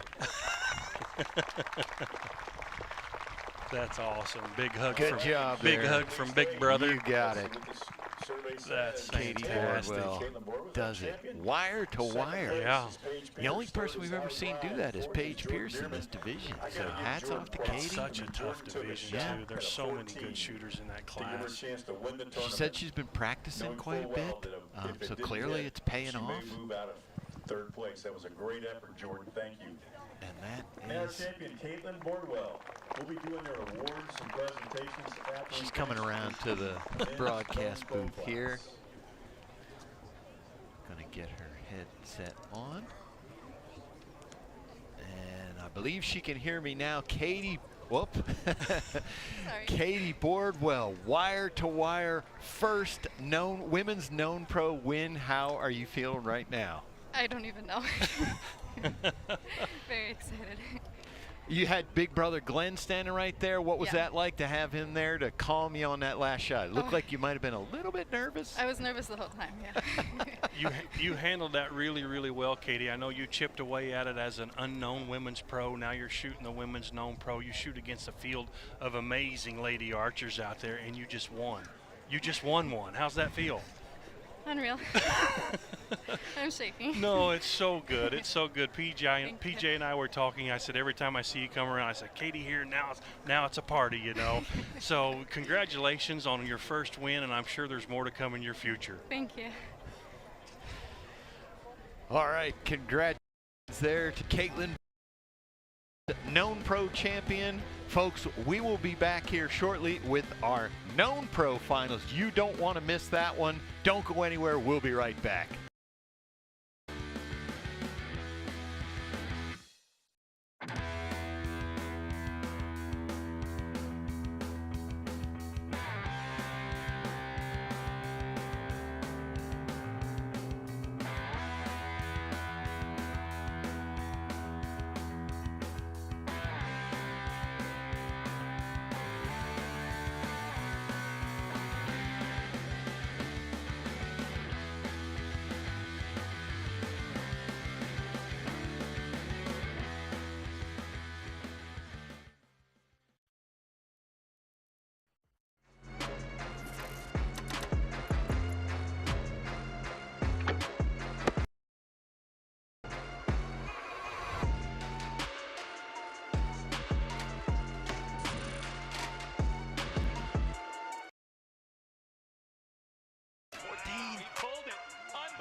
Good shot for Carl.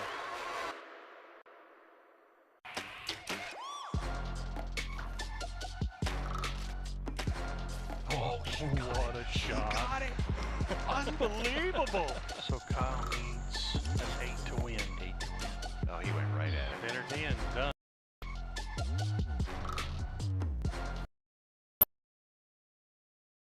And he got it. Never played safe Gillingham.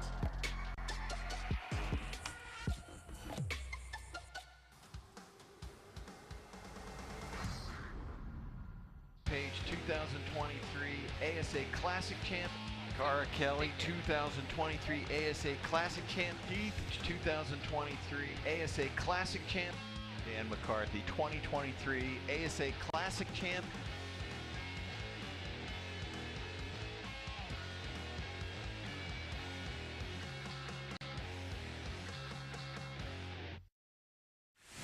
I have to shoot the best or there's just no point in doing it. I'm blown away at just how easy each arrow tunes right out of the box. Ultra Arrows, the pinnacle of precision and performance. Ryan Jeffries, Mr. Ryan Reed, Chris Hacker, Alan Connor, Vinny Barger, and your number one qualifier from Voorheesville, New York, Jacob Sluzard. I thought I could hang with these guys, and I wanted to prove that, but winning after 5 tournaments it's a lot.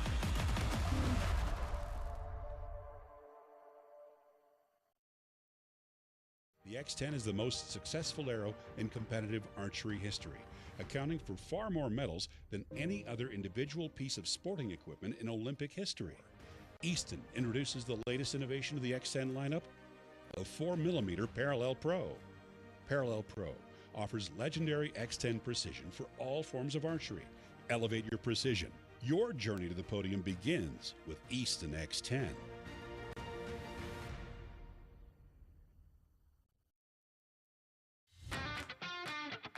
This baby's bad.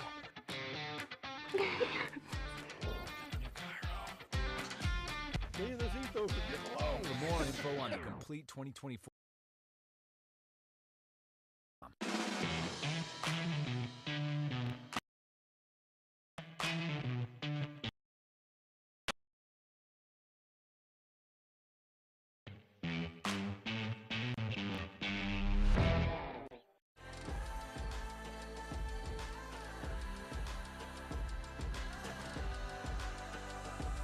In a very short amount of time, Tack Vanes has really dominated the tournament world as far as 3D goes and excelled in hunting.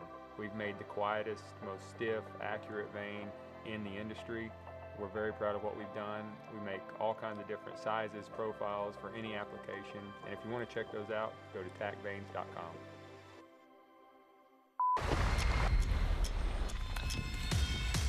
Sub 4 pounds, 8 feet per second faster. Our goal wasn't just light and fast, it was light.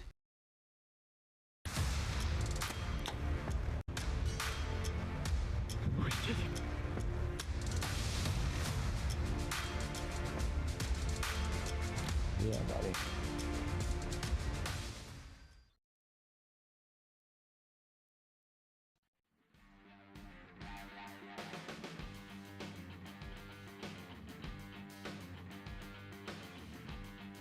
Hey guys, we're here in London, the most fun shoot of the year.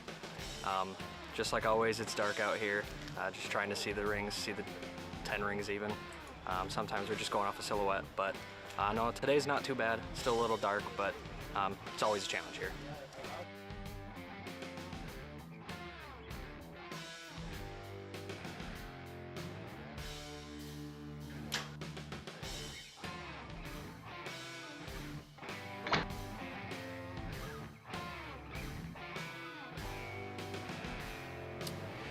All right, welcome back everyone to Laurel County Fairgrounds, the True Ball Pro-Am. Darren Christianberry, known pro, there's your leaderboard. Yeah, these guys are going to get after it. Jimmy Lutz at a 450, Remington Boyer 444. Kyle Douglas has won a million of these things. He's at 442 along with Preston Roberson. And Mr. Curtis Broadneck's at a 440. There's 10 points from first to fifth. These 14 rings will be shot at and they will be hit. So we'll see who the winner is here shortly. Nobody here, Darren, is afraid to shoot at 14.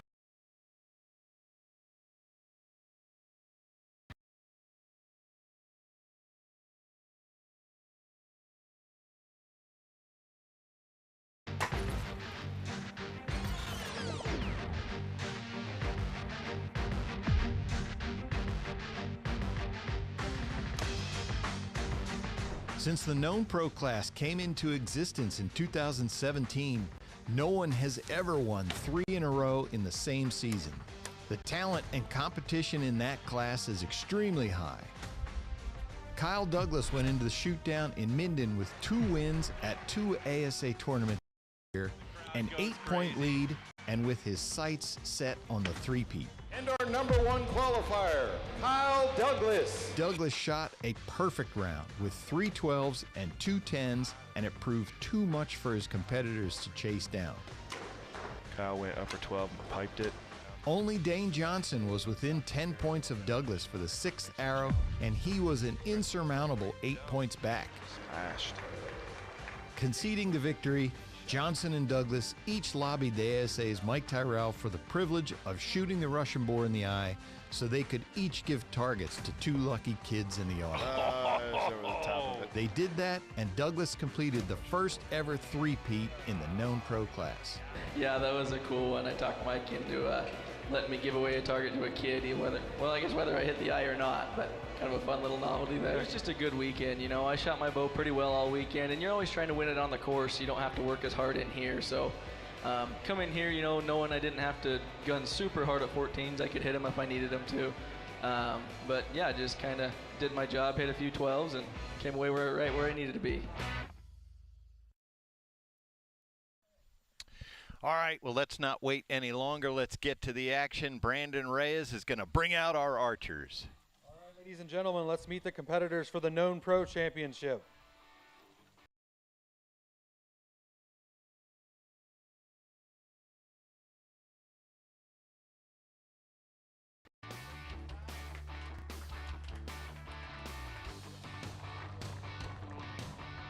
The number 4 qualifier from Moncure, North Carolina, shooting for Matthews, Preston Roberson.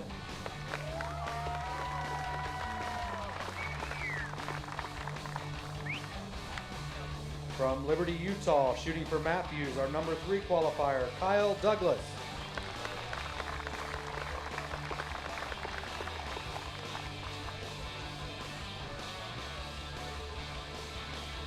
The number 2 qualifier from Sullivan, Missouri, shooting for Matthews, Remington Boyer.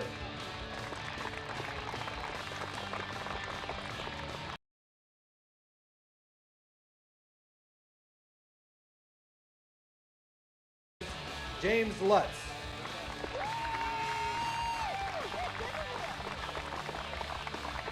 Thank you, Brandon.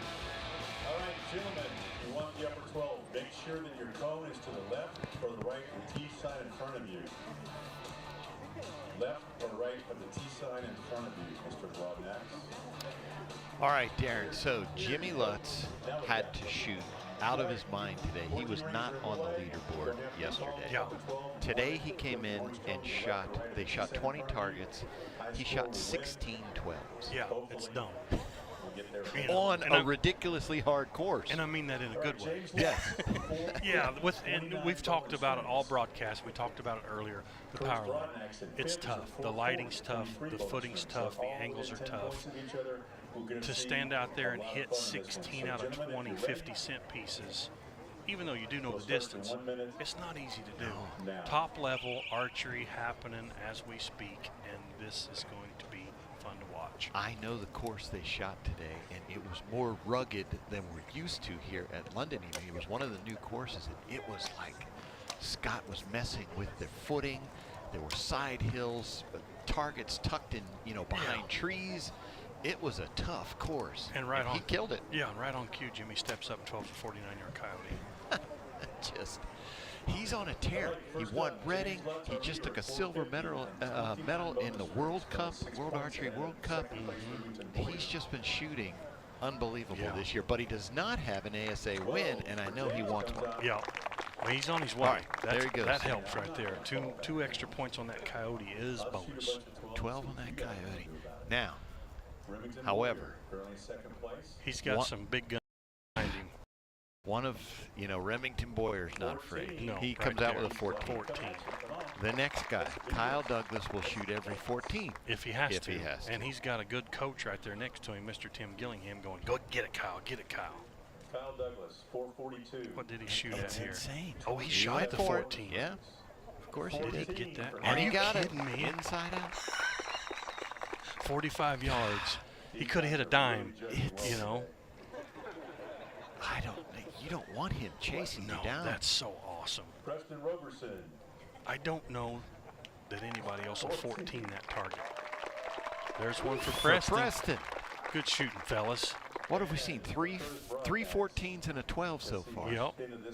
And then Curtis was shooting a 41-yard Panther, and I think he hit just a little bit low. Yeah, he's an 8 low. That's a 6-point swing when those guys hit a 14 and you shoot an 8. That's so hard to overcome. That's one of the most difficult ones to see with that flat black paint. Now Curtis has kind of set the stage for himself now. You know, he came in 5th. Yep. He was 10 points. I want to make a move. I got to shoot 14s. He shot an 8 on the first target. There's no sense in letting up now. No. Go for all of them, Curtis. There's a good look at Preston. You talk about a fun-loving guy. Yeah. He's from North Carolina. He's just a country boy, yeah. and he's fun to hang out with. Yes, sir. There's Curtis. Let's see if he's going to find that 14 on this Coyote. Curtis is our one lefty. Probably the only lefty we'll see. Oh, no, we got Joseph Goza coming up. Joseph's a righty. Oh, is he shooting right? Yeah. I thought he shot lefty. Anyway, so he probably is our only lefty. Get after it, Curtis. Get that 14. He got it. There he goes. 49 yards. Smashed it. Smoked it. Come around to Preston Roberson. Shooting that Black Panther. What's he going to do? Will he call upper? Oh, he went for the 14 He said, too. heck with it. I'm going to try to hit it too. Boy, I just think that 14's too hard to see. So hard. I guess they feel like they have to. They know what Kyle's going to do. Yeah. They know what Jimmy's capable of. All right. 14 for Curtis. So Good Curtis shot, gets Curtis. the 14. That's a good shot. He wasted, hit a 14 on the smallest target out there. What a man. Next up, we come around to Jimmy. What do we got here from Jimmy? Did he shoot at the 14? I believe he did. Got it. So he's 6 up through 2 targets. Seriously, Scott, we need to turn those What did targets, those 14 Remington go at it? No, he shot at upper 12, I believe. Remington Boyer on. Oh. This is top-level archers with rangefinders. They will hit those rings. So good. On the mule deer. On a mule deer. He's from Utah. Of course he's going to hit the 14.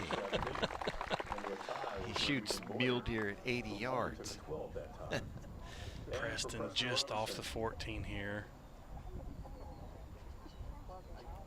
For an 8. Oh, they're just hitting just a hair low. Well, I believe we just now have a tie for second. Kyle has tracked down Remington Boyer with that 14. Yes, he did. And, Kyle says, get off the stake, boys. Let me show you how to 14 this Black Panther. now, let's see if Kyle can get this one. Everybody's missed so far. Can he get it? Yeah. Yeah, Let's we see wanna what he see can it. do here. Find your mark. Yeah, can he see it? 2 for 2. He 14 to 45-yard leopard. He 14 to 37-yard mule deer. He's getting ready to shoot a 41-yard panther. It's only the only obstacle I can see is if he doesn't have a good reference. Yeah, he needs a good mark. Look at him. Tim's talking to him. The rings aren't really deep, so they're not really prominent. You can see the gray and white splotch. That is hard. Yeah, to see. if he finds a reference point, he can hit it, but it's finding that point. What can he see? He's got good eyes. Just under. I think he is. Everybody's hit that low. Yeah, it's just. Yeah. Yep. It's just Same spot as too hard everybody to else. see. Yeah, he missed it. Yeah, that's huge right there. Good look at Preston. Ooh, Oh, smoke. 49-yard coyote, inside out 14. With announce my presence with authority. That's so there, fun to Christopher. watch. That's such a good arrow. Such a we good go. arrow. Good arrow by Curtis and Preston. 478 is Preston Roberson. 14 ring in this Shootdown. And now we come over to Max on the shortest target. Wolf 30. missed it. 14, no Of course. problem. 14, 14, 476. I love it. Jimmy, How about Jimmy? What did he do? He's shooting that leopard. He called upper 12. Ooh, that's close. 8 o'clock area. Yep, got it. Smoked it. Got it.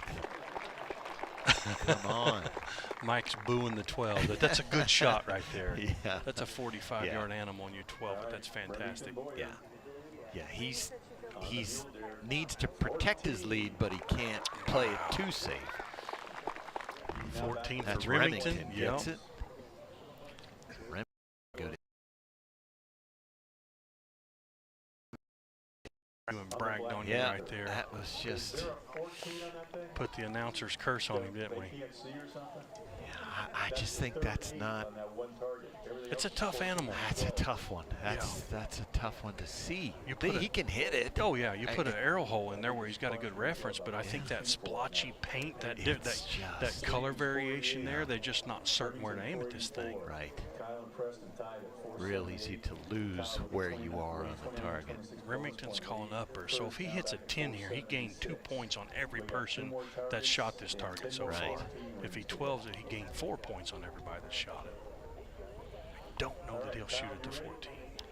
Now Kyle moves to the longest. Now Jimmy's got the mule deer. Jimmy's going to 14 this mule deer. He wants He's going to to shoot see. it, I think. He's looking at the scores. He wants to see what he needs. That's his wife Danelle there with him.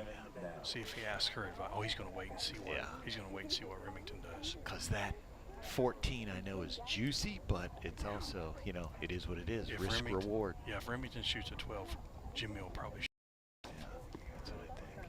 So 10. 10. So now okay, he'll probably shoot the 12. Here he can gain points if he just hits a ring. Kyle missed.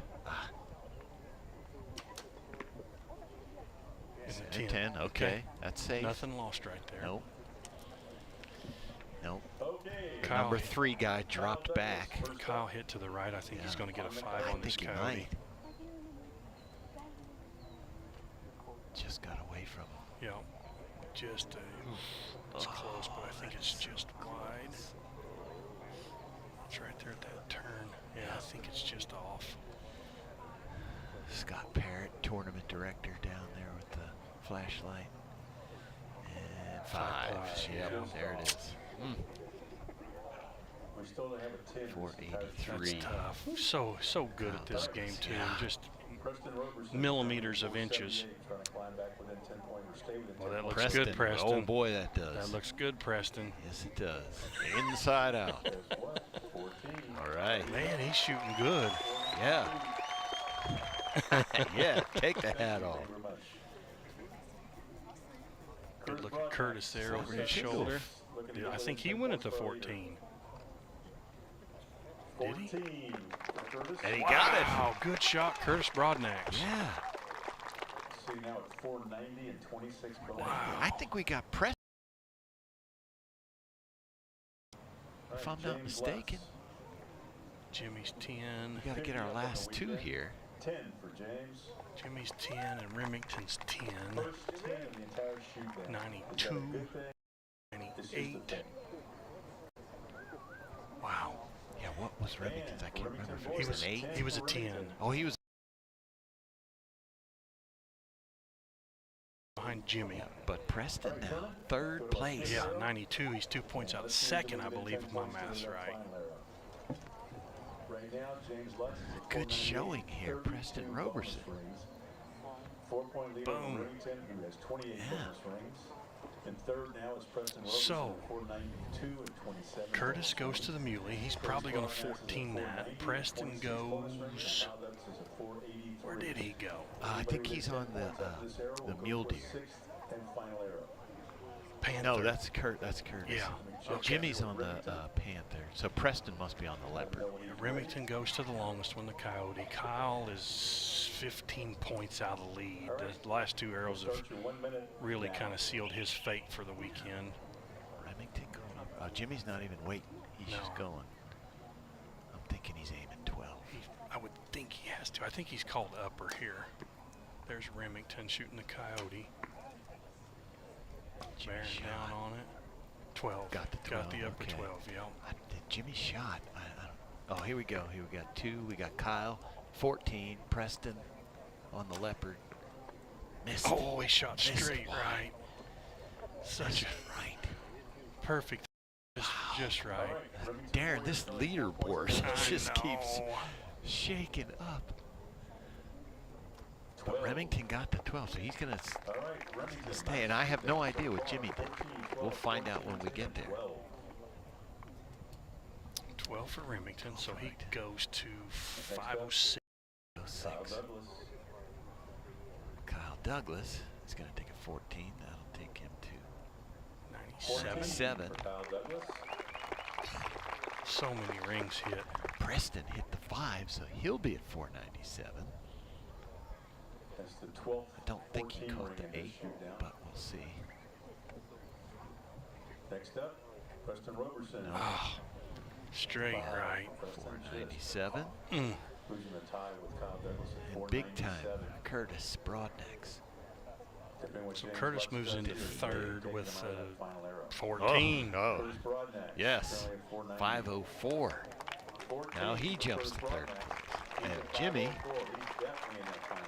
we're assuming he's at least a 10. If James takes a 10 here, we'll have a I have no idea. No idea what he's got yet. And for James, 10 for James. All right, moves 10. into 10. Okay. They're struggling hitting rings on that Panther. Let's give them all a big round of applause. All right, so he's, wow, 2-point lead going into that 6th arrow, Jimmy And Lutz. right now, James is at 508. Yeah. He'll be shooting last. That's pretty impressive. I don't know how many 4 hit, Ah. but it was a bunch. It was a bunch. So, Darren, now we come to this Impala. Kyle Douglas and No matter where they put it, it's marked good. They can see it good. I mean, and Jimmy Lutz is just sitting there waiting. Yeah. What do I got to hit? And we're down to the podium. We've got 3 guys in the final arrow. Curtis Broadnex will shoot first, 504. Remington will shoot second, 506. Jimmy, 508. So this has to set the stage here. And if he shoots a 14, it puts him to 518. Jimmy has to shoot a 10, which he would probably win on. No, he may not win on bonus rings. Curtis has hit a pile of them. So without knowing the bonus rings for sure, this is, I mean, anybody's game still. Yeah, coming in, Jimmy had 29 bonus rings. Curtis had 23. Okay, so Jimmy would be ahead of Curtis for bonus rings He's in still. a bunch here. We should mention Kyle Douglas. I don't know they're going to be tied. Let's see on bonus rings here. I'm not sure if Kyle finishes 4th or Preston finishes 4th. They were 3 apart. I'm going to guess Kyle finishes 4th. Yeah, Preston 5th. Kyle would probably finish 4th. Currently, they have that reversed. I'm guessing they accounted for bonus rings. Did they put the clean side of the animal up, or did they put the shot side of the animal up? That'll be the key. Nope, shot side. Here we go. They have arrow holes to aim at. And it is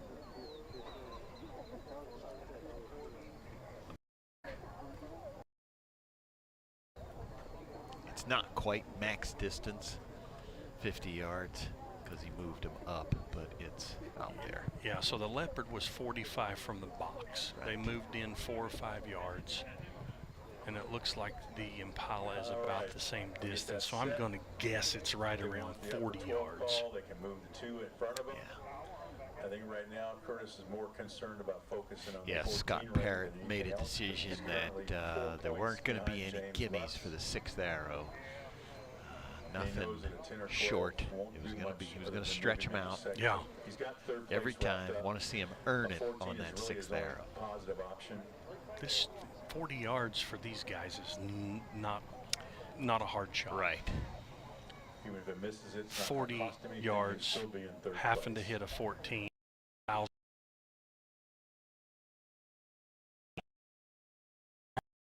There's thousands of dollars Yeah, on the line here. These guys are shooting for $15,000, $18,000, $20,000 right now. Goes big time. Curtis says, oh, that's so close. Maybe. He was right in that arrow hole that was out there. Maybe. This is our 13th. Can't see the other side. Oh, that's Darren. It's got it. There it is, 14. Yeah, it's got it. Darren, that was a good yes depiction of pulling the line. Yes, yeah. This foam's pliable. It does pull, but at the end of the day, the arrow has to touch that line. Yeah. It can't just stretch it and you say, okay, I got it because it moved it. No, it has to touch that line. And his arrow was clearly touching that 14 ring.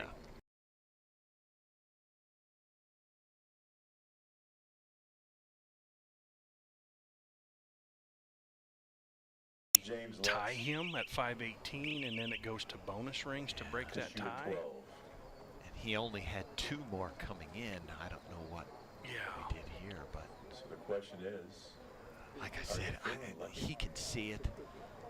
He's going for the 14. Yeah, I would There's think no- so too. now. He has to hit a 14 to put enough pressure on Jimmy to force him to go for it to try to win that.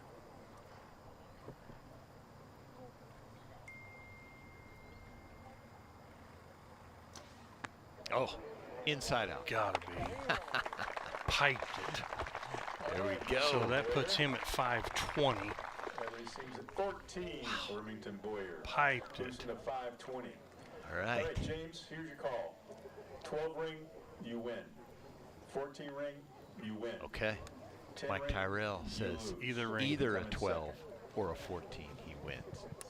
Yeah, a 10 he loses. He's got to have one of the 2 rings.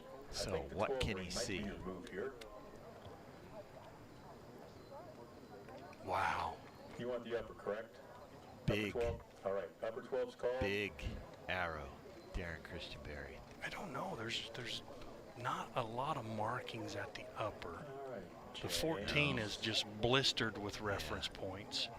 He's got ridiculous vision, I can tell you that. He Yeah. considered taking his lens out today. And by watching him shoot, he's been really comfortable aiming at uppers. So he's probably more comfortable, more familiar with that upper 12. So maybe he shoots at the 12 here.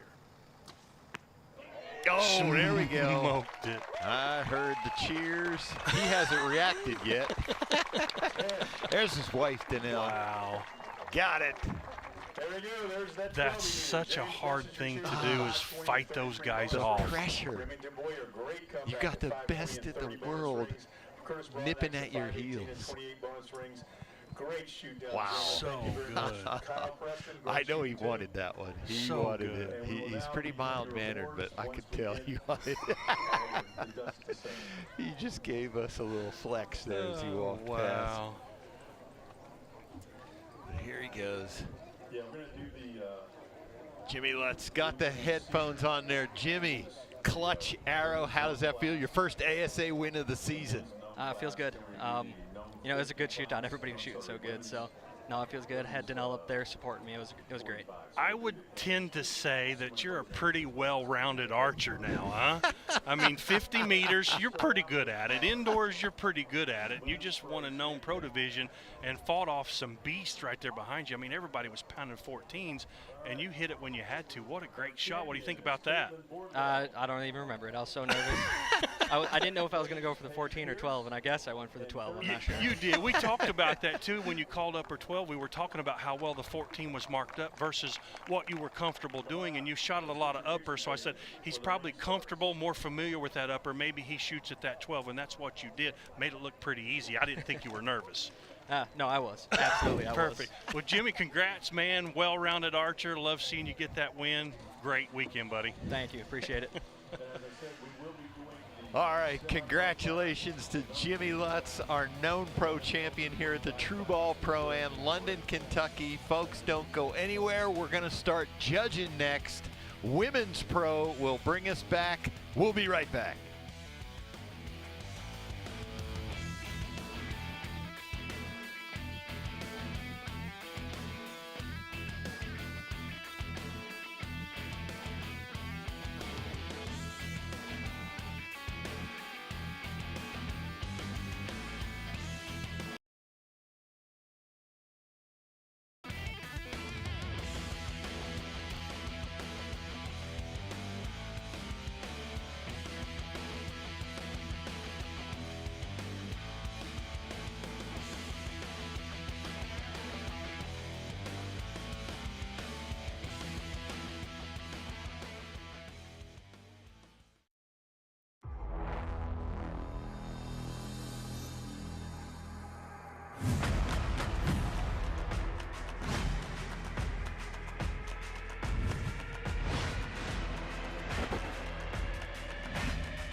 thought I put a lock on that thing. Here you go, Tony. Who told you to bring me these? These are not going to work for indoor arrows. I want you to bring me all the Tac Driver 375s we have. Okay. Wait. I want to make sure you understood. All of the Tac Driver 375s we have. Okay. The MTO team at Lancaster Archery. Your arrows for hunting, competition, or backyard fun.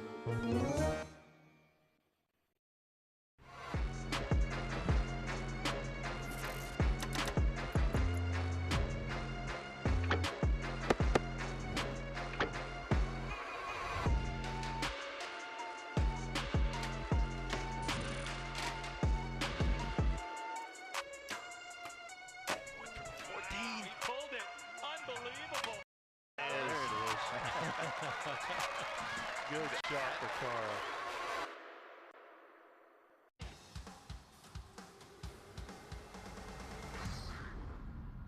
Page 2023 ASA Classic Champ. Cara Kelly, 2023 ASA Classic Champ. Keith, 2023 ASA Classic Champ. Dan McCarthy, 2023 ASA Classic Champ.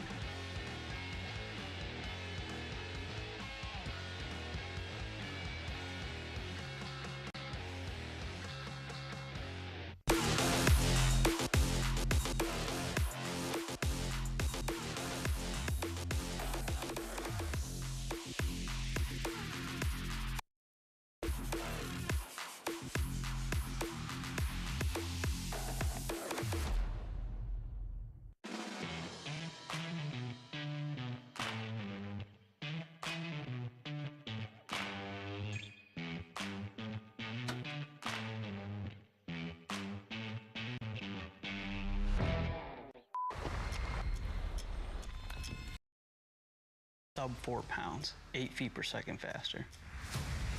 Our goal wasn't just light and fast. It was how light and how fast.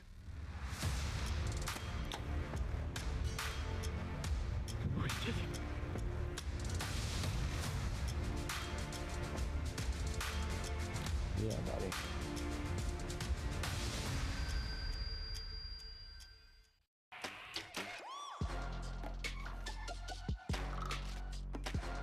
Oh, what a shot. He got it. Unbelievable. So Kyle needs an 8 to win. 8 to win. Oh, he went right at it. Entered in, done. This guy. That's it. And he got it. Never played safe Gillingham.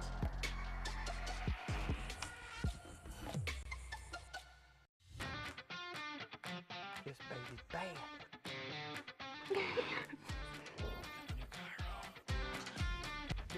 For more info on the complete 2024 Elite lineup, visit EliteArchery.com.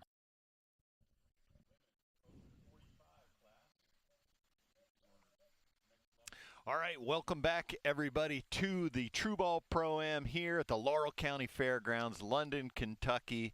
Darren Christianberry, we've seen some incredible archery already. It really is. I mean, for the guys to go out there and hit that many 14s, for Jimmy to try to hang on to a lead when you got these guys just clawing at your back the whole way through, it's fun to watch.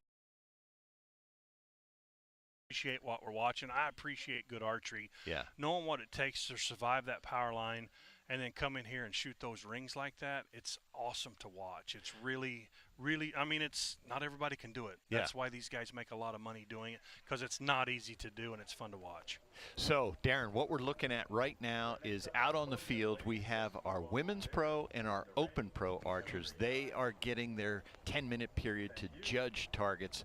Walk folks through that, because these are our first unknown distance here after the break. Yeah. Well, the open pro men and the women's open pro, they're shooting open equipment, but it's not known distance. They don't have a laser rangefinder. You can see them standing there looking at the ground, looking at the target. They're using whatever method they're comfortable with to figure out the box they're in to each target. They're going to write down on a little card what they think every target is. They're going to set their sight as they go through, make the necessary adjustments, try to clip away at these bonus rings, maintain a lead, climb to the top. They've got 5 or 6 chances to do it, but they're guessing how far away all these targets are. Right. Well, Darren, so as we mentioned earlier in the last division, no one in known pro had ever done a three-peat. Win, win, win. 3 in a row in known pro. No one had ever done that before. Kyle Douglas did it at Minden. He completed the trifecta. So we spoke to him after the last tournament to talk to him about that accomplishment.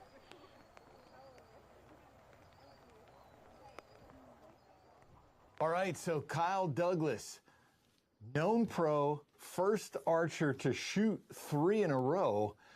First off, that's never been done before. Talk about what you have to do to be able to accomplish that in that class. Yeah, it's pretty crazy to be able to do that in that class. The level of competition anymore is just, it's incredible the way these guys are shooting lately. So, number one, your bow's got to be absolutely, dialed in. You can't have any room for error there. And then, just can't make any mistakes out on the course. And you got to go down there and bear down and, try and hit every 12. And, with any 3D, there's got to be a little bit of, luck or things that kind of fall into place too, as far as, maybe getting up to a short target and not being the last guy to shoot or stuff. But, that kind of evens itself out over the 2 days worth of shooting. So, but yeah, just kind of have to have your game face on and everything's got to go your way. So 2 of them, Foley and the last one at Minden, you had a little bit more of a lead. Benning, of course, was Fort Moore was the odd one where you had to come in guns a-blazing and come from behind. So the shoot down obviously comes in. I mean, that's a whole other can of worms. Yeah, there's definitely different mindsets going into the shoot down depending on what place you're in and how many points you need or how much of a lead you have. And yeah, that one in Benning, I knew I had a lot of ground to make up, and I just had to go out there guns a-blazing and, hit a bunch of 14s, and luckily it worked out. So. And because you know how these folks shoot and you know how you shoot, when you go into the finals, I'm guessing you're not I feel comfortable about this. I mean, you still had to hit some bonus rings just to stay ahead. Yeah, you pretty much plan on having to hit, I don't know, I plan on having to hit at least three out of the 5 12s to even have a chance to not have to shoot at a 14. It doesn't matter what kind of a lead I have. I'm still going to be aggressive in the shoot-off. Maybe not as aggressive shooting at 14s and stuff, but yeah, definitely needing to hit 12s because the guys are going to catch up to you in a hurry with 14s if you don't try and keep gaining some ground. Right. And so now with winning 3 in a row like that, for you personally, do you go into the 4th one feeling like, I got to get 4 again, or is it a totally new tournament and the last 3 don't exist? I can tell you we're all thinking 4, but... Yeah, for me, every tournament's its own new deal, and, I try and take it one arrow at a time, and I don't really care. In the past, I got to go win the next one is the way I look at it. So, yeah, it doesn't matter to me if I've won, 1 or 2 or how much. I'm same game face as I go into any of them with. Right. I feel like it wasn't that long ago. It's probably a couple years now when you first started coming to the ASAs regularly, and I talked to you about it, and you were like, well, this isn't the game that we do, but now clearly you're rolling. You have 2 Shooter of the Year titles. Do you think you have figured it out in your mind? I mean, you can never totally figure out 3D. There's just so many variables. But yeah, I feel like I've got a pretty good handle on it, and I know what I need to do to be able to win tournaments. It's just a matter of getting out there and actually putting a good week doing it now. How does that feel, you being in the competition class now, where I can remember just 2-3 years ago, 60 up was like the gold standard. Will we ever get there? And now this season, it feels like if you don't shoot 60 up, you're back in the pack. Yeah, it's just crazy how much the level of competition rises. And I've always had the mindset of like a 30 up score is what I should shoot every day as long as I shoot well. You know, and that's always my goal every single time I go out on the ASA course is 30 up or more. If I don't hit that, I'm usually not satisfied with how I shot that day. So, but it's crazy. There's that many guys that are shooting at that level right now. It's bar gets raised. It's almost like, well, it can't go any higher from here, and then it does. So it's pretty cool. So I have to ask you about your Saturday round back at Minden. You were shooting with Brent Platt on Saturday. You hit the first 10 in a row. Of course, Brent has the record of the single round last year. He hit 19 of 20 bonus rings. Were you thinking about that? Were you guys talking about that at all after you hit 10 in a row, the first 10? Yeah, so I kind of gave him a hard time because he actually on I believe it was the 11th target, if I'm not mistaken, he shot at the upper. It was the Wolverine, and I always like to shoot at the upper on the Wolverine target, and he hit the corner of the upper and kicked his arrow across it and kind of blocked me out from going at the upper, and then I end up missing the lower on it. It's like, man, you're just trying to protect your record over there, aren't you? So, yeah, we were kind of laughing about that one, but it was, yeah, I mean, I was definitely thinking about that during the round, but I don't care about that near as much as I care about winning the tournament. So obviously, yeah, hitting 19 out of 20 or 20 out of 20 would help win the tournament, and that's what I care about more than anything. How many did you end up hitting that day? I kind of, well, I'm trying to think. I think I hit 16, I want to say. So decent. I think the most I've shot in a day is 17 or 18 in a round is the most that I've hit. So that was probably that crazy day you had at Coleman last year, I think. Yeah, I want to say I hit 18 that day. I'm not for sure, but I think I hit 18 that day. All right, Kyle Douglas, hey, we certainly appreciate your time and congrats on all the success so far this year. Thanks, I appreciate it. Darren Christianberry, there is a cutout we have of Mr. Levi Morgan there, the GOAT. Looks just like. We're going to have to start marketing those at the ASA. They're going to be ridiculously popular, I would imagine. That's awesome. Great for him to see, because actually his parents and his sister are here in the audience, so that's good for them to see that. But Darren, we want to get right to this unknown action, so we're going to head out into the woods with Women's Pro.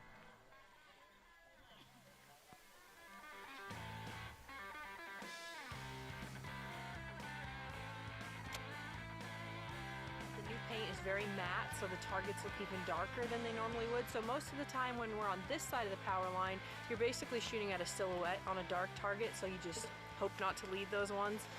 And then it looks like today we're not flipping sides, but on the other side you're kind of shooting downhill. Here we're uphill, so it just kind of depends where you start, which targets you have to lead, and hope for the best.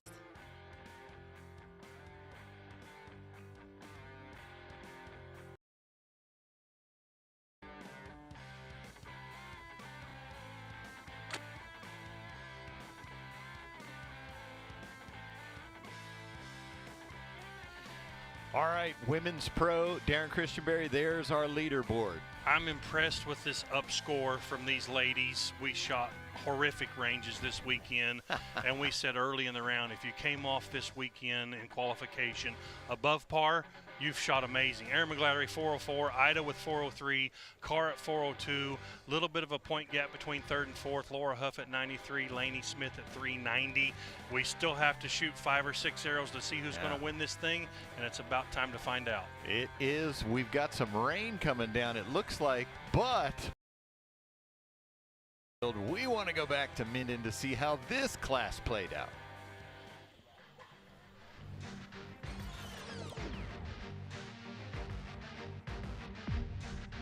And we're ready to go. Got a bunch of umbrellas out for reasons I'm unsure of, but I guess this is lighting. It is lighting. It has to do with actually the screen that's offset to the right. In the Women's Pro class, spectators in the Civic Center and viewers at home had front row seats to the unforgiving nature of the unknown distance game. But she called upper, so she's going to get a 10 there. Kaylee Pettifer is no stranger to the ASA podium, but she hasn't stood on the top block since Metropolis 2022. Good, strong shot. After a stellar round Saturday at Minden, Pettifer went into the shoot-down with a slim 2-point lead over the always dangerous Sharon Wallace. It was a good upper 12, too. Pettifer shot a clean round in the finals, never leaving the 10 ring and banking 112. Because the way Pettifer's been shooting, you have to kind of say, okay, even at this distance, center mass 10 is probably... Yeah, she's probably going to be able to get a 10. Went for the upper 12. A 10 by Wallace on the last target meant Pettifer just had to match that shot to take her first win in 2 years. So Yardage guess was a bit strong. Sharon Wallace is your winner. And her arrow hit straight over the 10 ring for an 8. And you love them to death, and you always want to see everyone shoot really well. It was very hard not to cry to see that happen when you're also happy to win, but when you see a good friend shoot great all weekend and then something like that. I've had that happen to me before, and it's just gut-wrenching. But I really am a loss for words right now. I really am.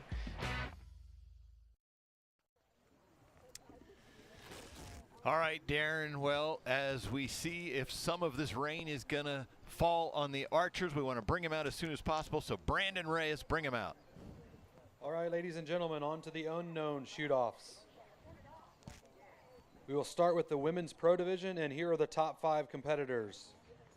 The number 5 qualifier from Red House, West Virginia, shooting for Matthews, Smith.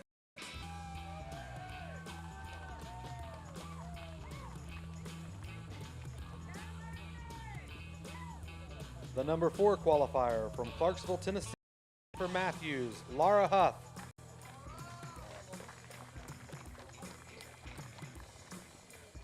The number 3 qualifier from Lapeer, Michigan, shooting for Matthews, Cara Kelly.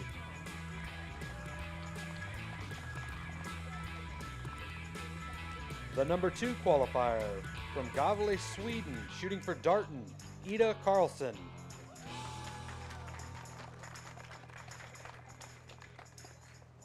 And the number 1 qualifier from Marsden, Saskatchewan, Canada, shooting for Hoyt, Aaron McGlattery.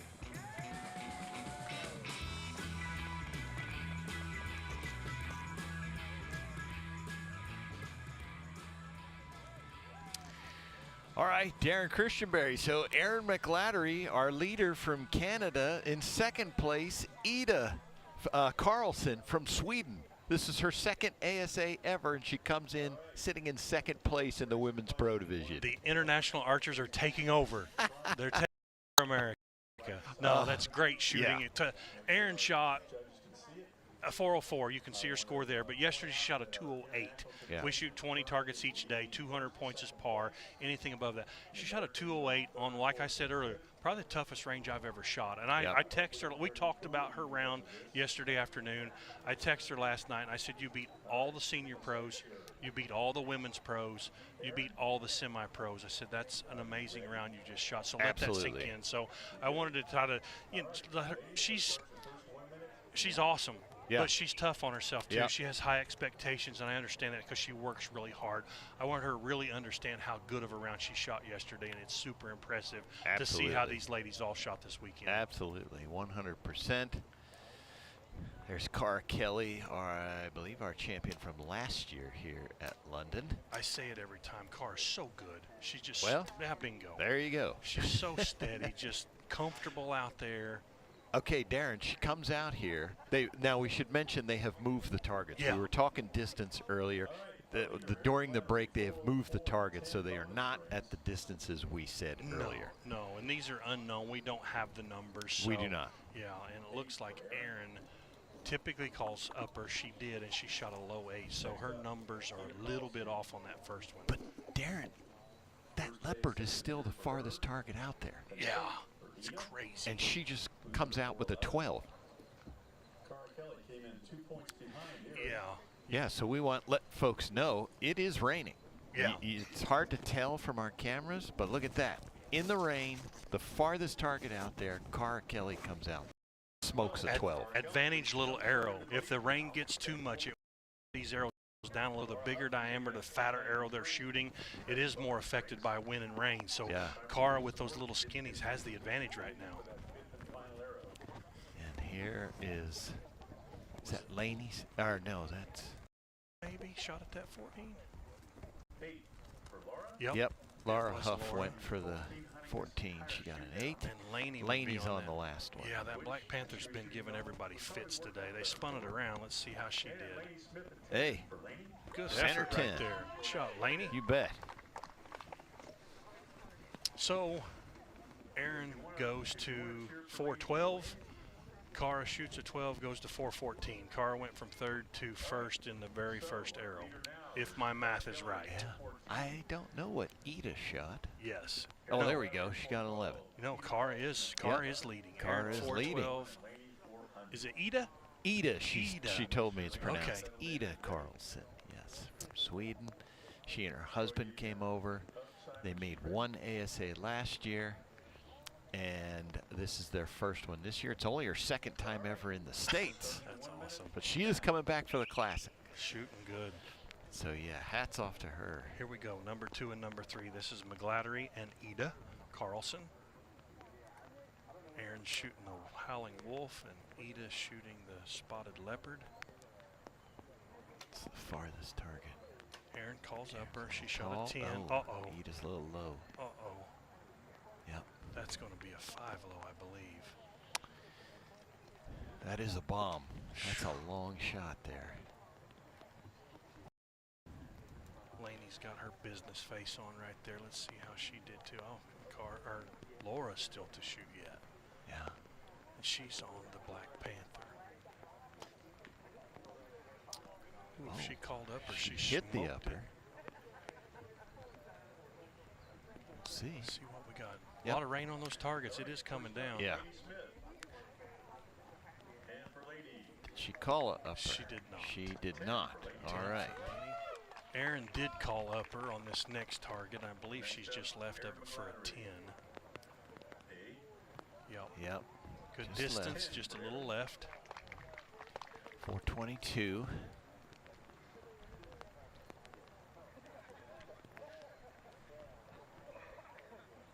Next up should be Ida. Yeah, that's going to be a 5. Darn it.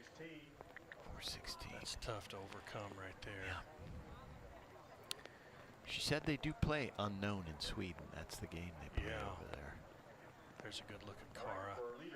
So steady. Oh, look at that. That's so close, Darren. There's I some can't water. There's some tell. water trying to help her there, but Yeah. it looks just low. Look at that raindrop. I Right. know it'd be an 8. It's an 8. Yes. Wow. So 422. So now she and Aaron are tied. going to be tied. Yeah, this is going to be a race This to is the a finish here. seesaw battle here. Nice And shot, that was a 12. Laura. She All did right. call that upper. The rain's pesky. 413. Rain's not horrible, but you're trying to keep your lenses dry. You're trying to keep your hands dry for your grip. You don't want your release hand get all the water on your strings and cables. You get all this rain beating down on your arrow. It's not impossible, right? But it's not as much fun because you have to babysit your equipment. Yeah, we had a torrential downpour during the tournament in Fort Moore. And I know some of the known pros were saying that, like at max distance 50 yards, they were adding 3 yards to their number because that's how much it was beating them down. The rain can be very, very unforgiving. There's a good look at Laura Huff coming off that upper 12. She wants to. She shot a great round today. Yeah. She shot up on that course today, which is so good.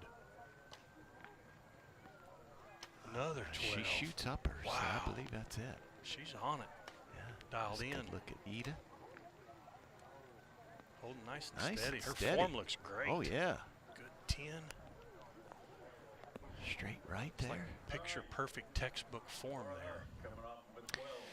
Laura Huff. Let's see another 12 here, I believe. There it is. Boom. 12. And her husband filled out her shooter card, and he noted that she has her wonderful husband in the audience today. Of course. Michael Huff. Mr. Michael Huff. Open Pro. Great couple there. Nice shot. Yeah. Or no. Laney. Oh, no. Wait. Oh, Laney called the upper. So she Sorry. got 10. That's a 10. Yeah. Oops. Correction made. 10 points. All right. There's Aaron. Boy, it took a while for that arrow to get there. It sure did. Did she call upper? She did. And she hit low again. Oh, yeah. We haven't mentioned here that the max distance is 50-ish yards. Yeah. We don't know what the distances are, but we know generally 50 yards is about max. They typically never set them over 50 in the shoot-off. You Right. typically will never see that. So I just feel like Aaron was a little soft on her number there. Shot an 8 low. Yeah. 10 for Ida. And Cara Kelly, she's giving this a big stare. Yeah, she's not. 10 for Cara. That's good. That's okay on that. She did not call upper. Boy. So Cara will take the lead again, if I'm not mistaken.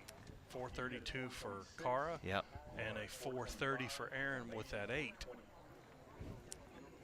So we kind of have a battle for first and second. Yeah, it's and going a back battle and for forth. third going on. Yeah, two arrows to go. It's kind of a two-place race right now. That's why we shoot them all. Look at that game face, Derek Christianberry. One She's thing you good. don't want to do is make Cara mad on the course, because watch out. Yeah. She shoots a strong shot. She's very She does. consistent. She's a great judger. When she sets her mind that, okay, playtime's over, she can smash I anything. like her form. I like the way she Yeah. shoots this bow. Little elbow, back arm's perfectly parallel to the ground. Boom, strong explosion. Good shot. No wonder she shot so good this weekend. Oh, Cara missed out wide. She shot left, didn't she? Laney. Get it, girl. Yeah. Here we go. There's Cara. Let's see. Just a little 8 bit for left. Cara. Perfect number. She judged it spot on. So, what did Aaron do? There's Laura on that wolf. Ooh, that's a lower probably. Nice shot. Just above it. She called 10. upper. Yeah, she Yep. called upper. So, 435. This target has not been very easy because it is No. a bomb. She must have called upper then. No? Yes? We'll find out. Looks like it's touching it. He's looking at it, so it must be in. Yeah, Nice 12. shot, Laney Yep. Smith. That's a good one right there. That's a great shot at that distance. It's far. That's all I know. I think Laney made the shoot off in Minden our last ASA She did, event. yes. That was her first, if Yep. I'm not mistaken. That is so correct. She's gone back to back. Obviously, she's figured out, hey, I can do this, and she's Yeah. in there again. Good 10 for Aaron. All right, so They flip-flop, or they we are tied on score. Bonus rings. Aaron had a lead coming in by 2. So that's Ida with a 10. So she's going to go to 436. Okay, so Laura Huff is climbing back up there. She's within 1. Wow, and see, we're on the 5th arrow already. Yeah. I mean, it's flown by here in the booth. It really goes fast when you're out there in that shoot down.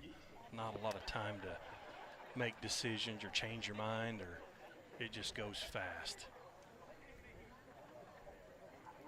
Got Cara up top there, so she must have a lead on bonus rings. There's Miss Marsden, Saskatchewan, Marsden, Canada. Saskatchewan. She always told me, it's this place you've never heard of. I said, I've been there. She's put it on the map. Waterfowl hunting. You went I've there been before, there. huh? I've been there. I believe Aaron can guide you on some waterfowl hunts. She hunts everything as far as I know. Shed and some muley sheds. It is in the middle of nowhere. I can vouch for that. Is she an outdoorsman or outdoors woman, or I don't know what the proper, but she's a hunter. She's a killer. She's a great 3D shooter. Yep.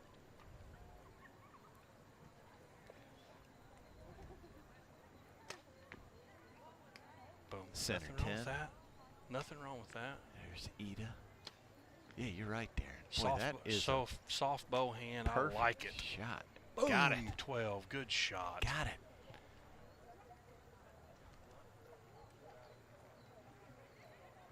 Good look at Laney. That's Nice a good and hold. steady. Yeah, she's Yeah. aiming good.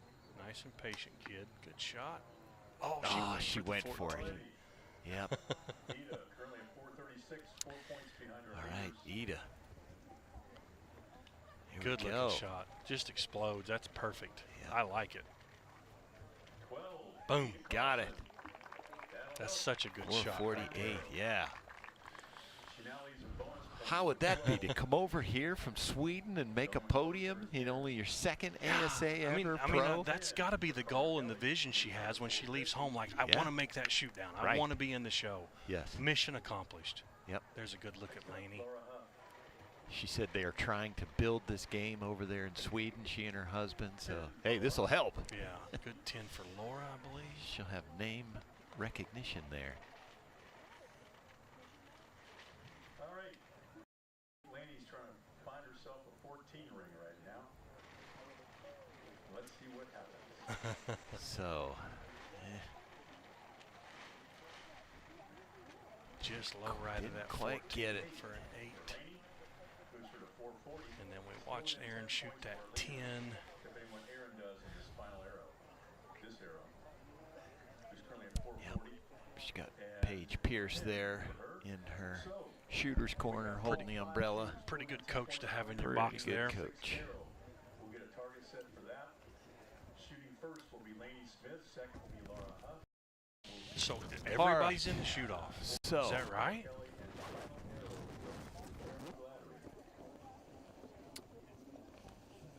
I just heard.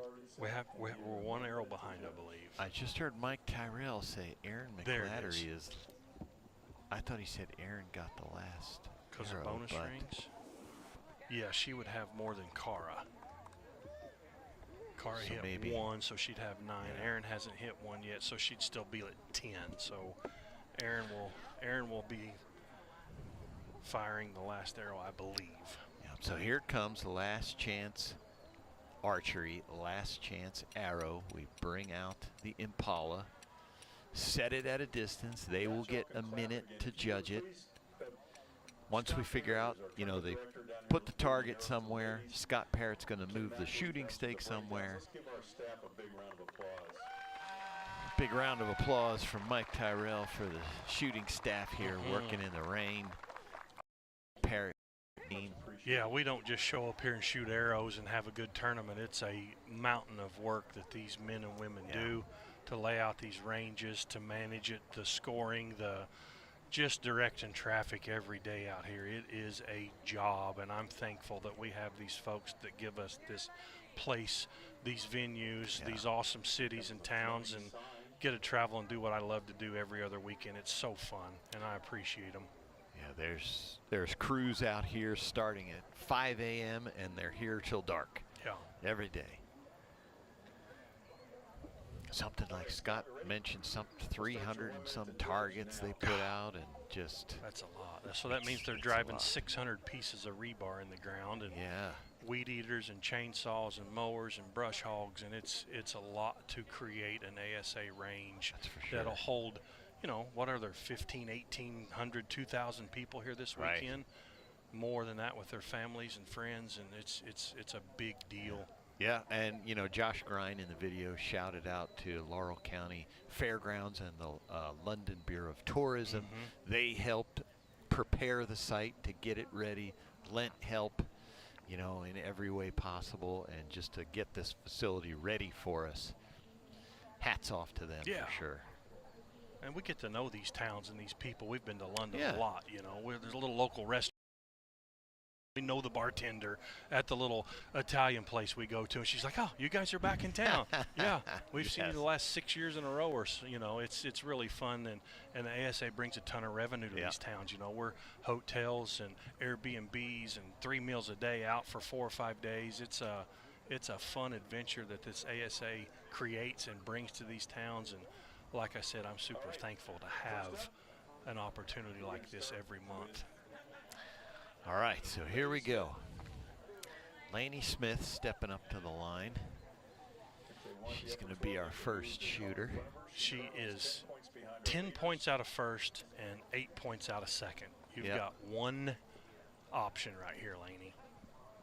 If you can telepathically hear me talking, you're going to shoot at the 14 right here. All right, Lainey. Here we go. We'll start your 1 minute. She's ready. Now. Get it, girl. I can't tell if the rain has stopped. I think it might have. There's not many umbrellas up other than hers.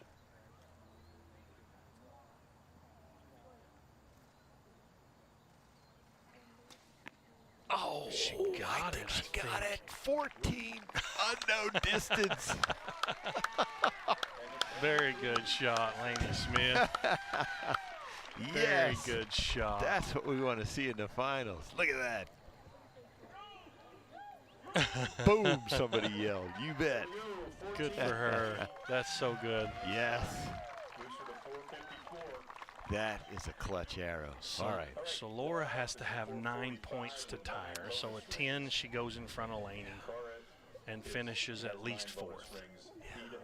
Currently 3 back of the podium. 14 would give her a 59 and force Ida to shoot a ring. Yeah. So she needs a ring. Well, she needs a 14 ring. Yeah. That's what's going to create the pressure for the girls in front of her is another 14 right here.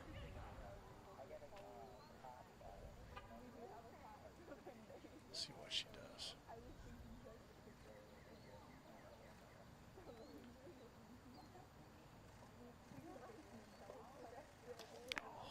Oh, she got it too.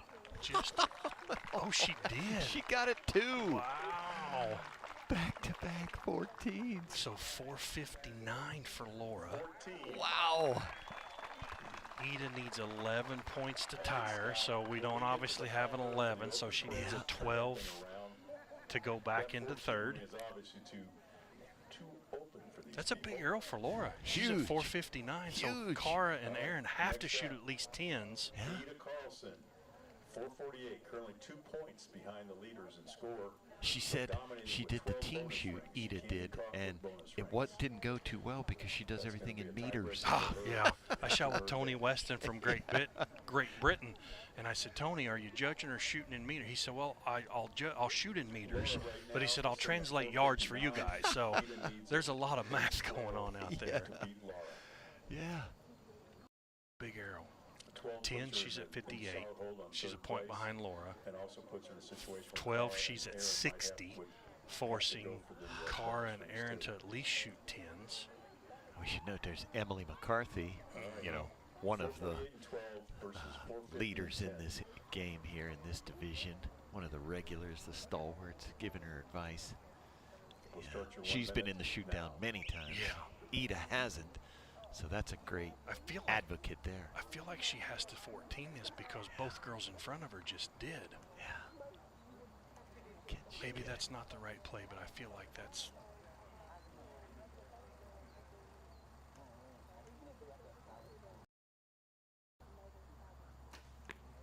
Oh.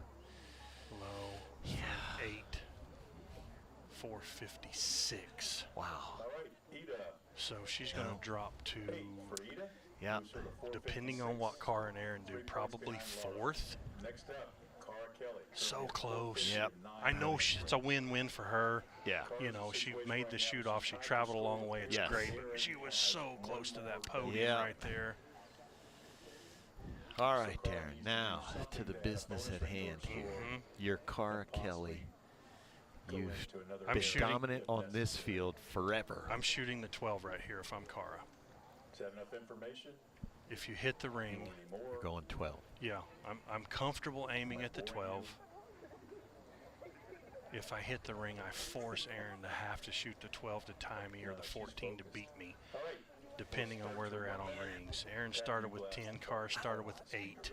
I'm going to go rogue and say, I think if she likes her number, I think she might go at that 14. But if she shoots an 8, Laura gets her by a point.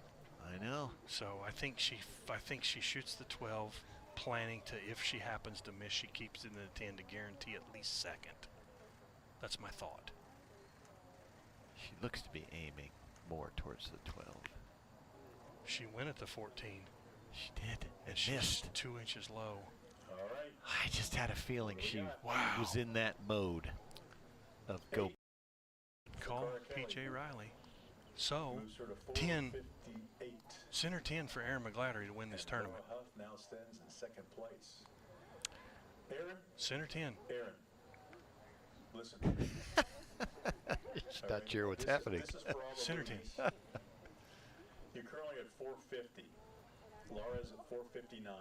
You need a 10 to win. That's all you need is a 10. You got it? You feel good about it? Mike Tyrrell is giving her the layout that she just needs a 10 to win. It took her a second to, I think, resonate what was going on there. Okay, just a 10, huh? Come on, kid. All business now. 1 minute now. Put your pin at the color break in the middle of that 10 and make the best shot you can make. Yeah.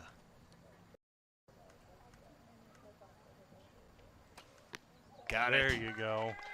There you go. Great shot, Aaron. Yes.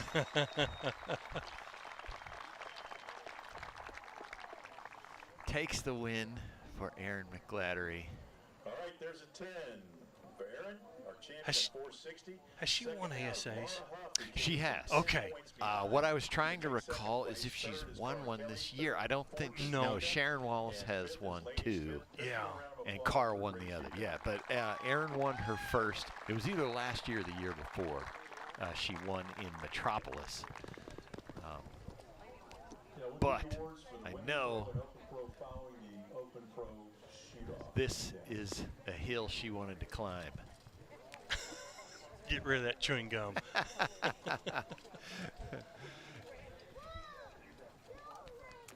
So, see if she can hear us here. There she goes. She can hear us. Aaron McGlattery, you did it. Wire to wire. How does that feel? Oh, man, it feels great. Honestly, I'm a little shaky still, but that was a good one. Honestly, the weekend, it just kind of, day one was great, but today felt like a battle all day long for me. So to get through that and get through that shoot down and come out with a earlier telling PJ on the broadcast here about how special I thought your round was yesterday. Shooting 8 up on that course, one of the toughest courses I've witnessed out here. And I know you work at this game to come out here and fight these girls off, maintain the win. Today wasn't as easy, I know, but you stayed on top. You fought through that shoot down and won. How's it feel to be rewarded for all the effort finally? Yeah, it feels awesome. It's emotional. Yeah, no doubt. And I know how hard you work, and it's like me. I work hard at this game too, and the reward is getting on top of that podium or getting on the podium and getting those checks. And I know it means a lot. And congratulations to you, because what you did yesterday was really awesome, and way to hang in there and take this win. You did great. Thank you so much. Congratulations, Aaron McGlattery, our women's pro champion here at the True Ball Pro-Am, London, Kentucky, Laurel County Fairgrounds. Folks, don't go anywhere. We always save the best for last. Open Pro is up next. We'll be right back.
sub 4 pounds, 8 feet per second faster.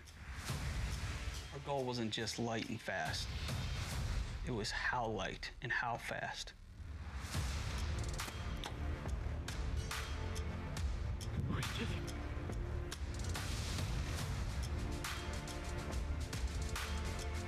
Yeah, buddy.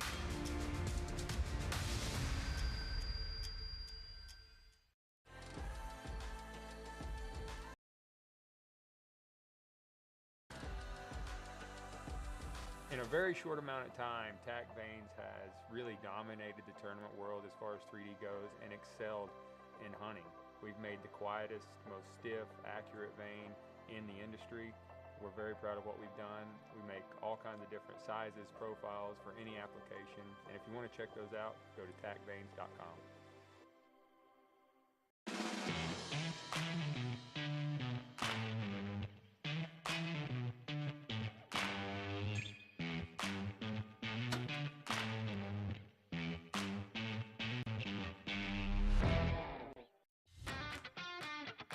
This baby's bad.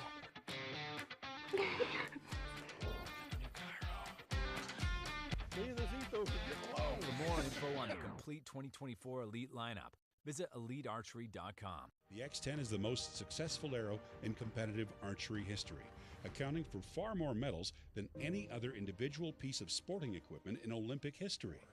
Easton introduces the latest innovation of the X10 lineup, the 4mm Parallel Pro. Parallel Pro offers legendary X10 precision for all forms of archery. Elevate your precision. Your journey to the podium begins with Easton X10.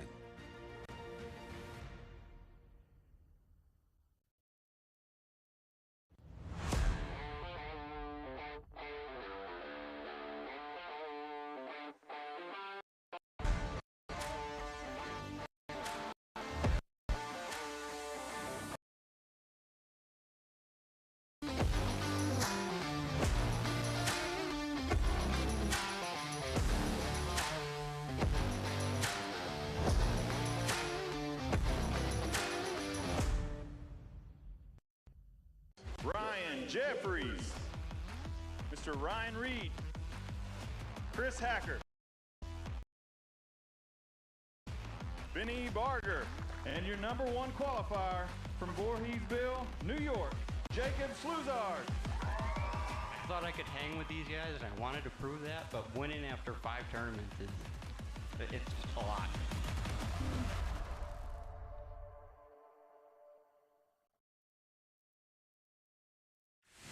I have to shoot the best or there's just no point in doing it. I'm blown away at just how easy each arrow tunes right out of the box. Ultra Arrows, the pinnacle of precision and performance.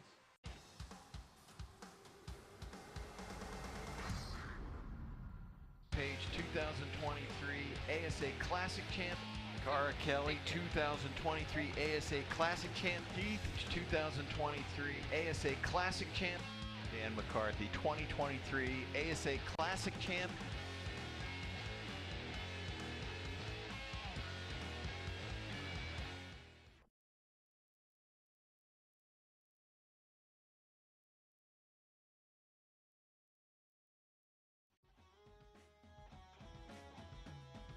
I think what makes this tournament one of the hardest is just strictly the lighting setup here. I think everybody knows that you come to London, Kentucky, the power lines are pretty much dreaded by everybody.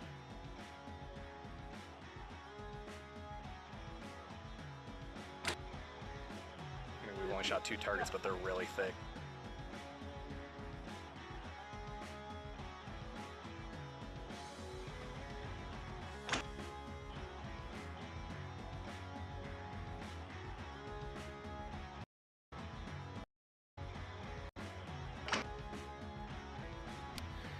All right, welcome back everybody to the True Ball Pro-Am here in London, Kentucky. Darren Christianberry, here we are, Open Pro. There's our leaderboard. Yes, Mr. Levi Morgan at 424, and the guy you don't want behind you, Dan McCarthy at 418.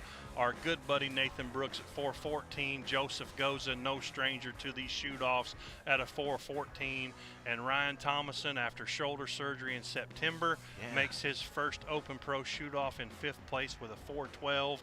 12 points from top to bottom here, but we shoot them all because we have to. Let's see how it goes. All right, Darren, let's go out to Brandon Reyes. He's going to bring in our shooters. Oh, no, we're going to go to our rewind first. Excuse me. See how this last division shook out in Minden.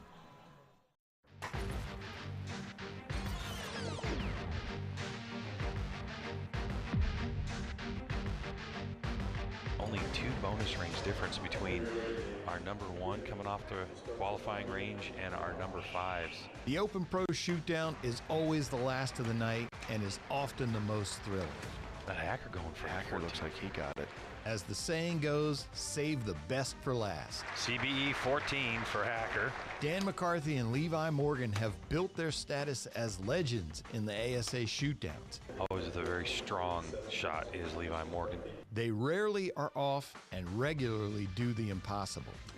And so it seemed the story was written when defending Shooter of the Year McCarthy went into the Shootdown with a 6-point lead over Chris Hacker and a 7-point lead over Morgan.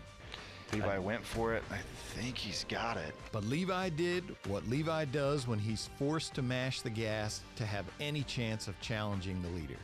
Shooting 10, 14, 14, 12, 10. Inside out 12. McCarthy just couldn't keep pace. Yeah, so Dan's got an 8 there. And all Levi needed to do with his 6-arrow was hit a 10 to take the improbable win. Yeah. Easy peasy lemon squeezy. His first of 2024. Just super thankful. I was just out there thinking a second ago how blessed I am just to play this game. And outside of this game, so blessed. Beautiful wife, beautiful family, my kids, just my faith. And I just started thinking this is just a game, and I'm so blessed to come out here with the best in the world and even get to compete. And some days it goes your way, some days it doesn't. Today it went mine, but again, just thankful to be here competing. All right, Darren, now we're going to have Brandon Reyes bring him out. Started with the Open Pro Shootdown. Here are the top 5 competitors. Qualifying number 5 from Ardmore, Oklahoma, shooting for Darton, Ryan Thomason.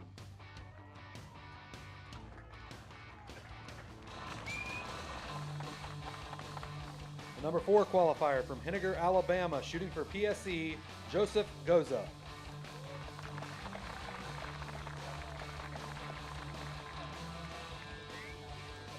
From Alma, Arkansas, shooting for Elite, Nathan Brooks.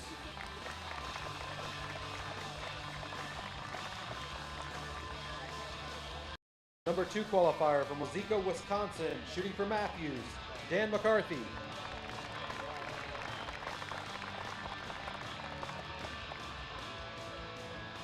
And the number 1 qualifier from Uniontown, Pennsylvania, shooting for Matthews, Levi Morgan.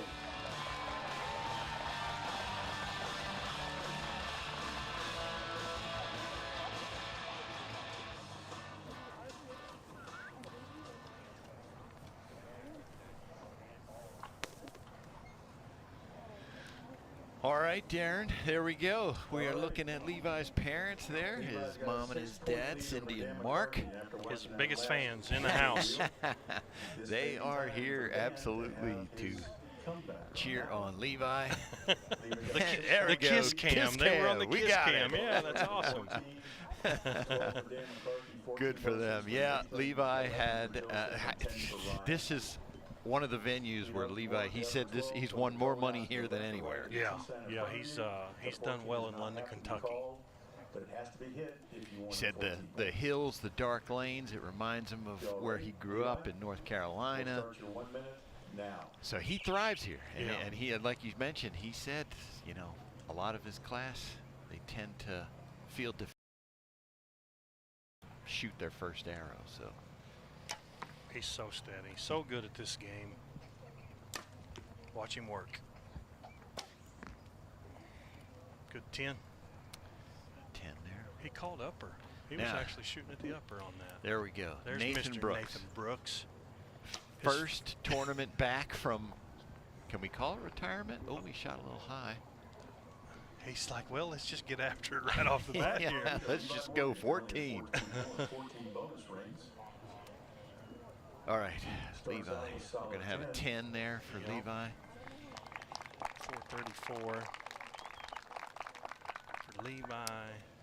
Over on the Shibuya Howling Coyote. 428 for Dan. 10. They'll get calibrated here after their first arrow and realize, oh no, Nathan shot he shot the leopard. Boy, he's going to say, you guys oh thought yeah, that was I was me? like, yeah. He gets an 8. Nathan, he shot an 8, so 422. Yeah, Nathan, this is... Joseph decided he was going to get after it right there. Take a 5. That's going to be a 419 for Joseph. He went for it. Can't blame him. 10 points out of the lead. What are you going to do? Ryan Thomason's first arrow of his career in a pro shoot down. Yep. Let's see how it goes. Good strong shot. 10. Oh. I think that was... Yeah, I don't think he called up. Yeah, So just a 10. so 422. 434 and 14 bonus rings. Dan is at 428. All right, let's see these scores shuffle here. Talked to him, said he had shoulder surgery in September. Yes. You know, he'd worked his way now, you know, a few months later up to 60 pounds. He's back in the game a little bit. Got a bow performing pretty good for him. And here he is coming in 5th, and he's already moved up to 4th. And now we've got the split screen there, Darren, between Levi on the Shibuya Wolf and Dan McCarthy on the Stan Leopard. Yeah, 2 of the greatest to ever play this unknown game still going at each other right now. Little friendly competition. Dan got it. Probably a 12. I believe he got it. Levi And called the upper, and he gets it. I'm interested Okay. to see how he's never been an upper guy. He's changed something here. Curious. It's working. Yeah, it sure is.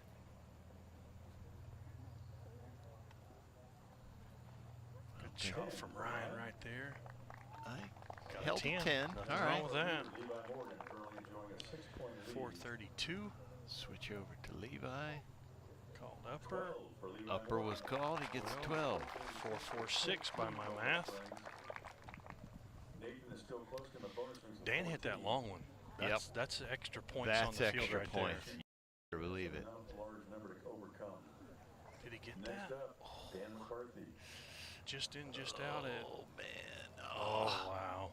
So close. Ah.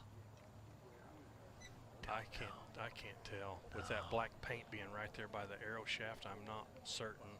That's one he's got to look what at. he's calling the edge. My gut says just left. But that's close. Scott says he got it. Nice. There we go. He got it. Gut was wrong. He got that 12. There's a look at Nathan Brooks.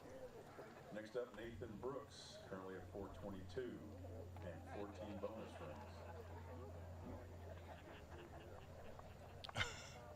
Got to get over to the target. There we go. There we go. On the mule deer. That looks like a 10. 10, yeah. Is that Nathan there? Yep. 10 for Nathan. 10 for Nathan Brooks.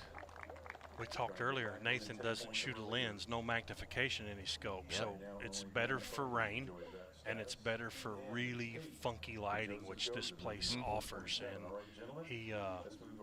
he survived it in good fashion. First tournament back this year. Yeah. Nathan's a sales rep for Elite in the outdoor group, so he's really busy calling dealers all the time.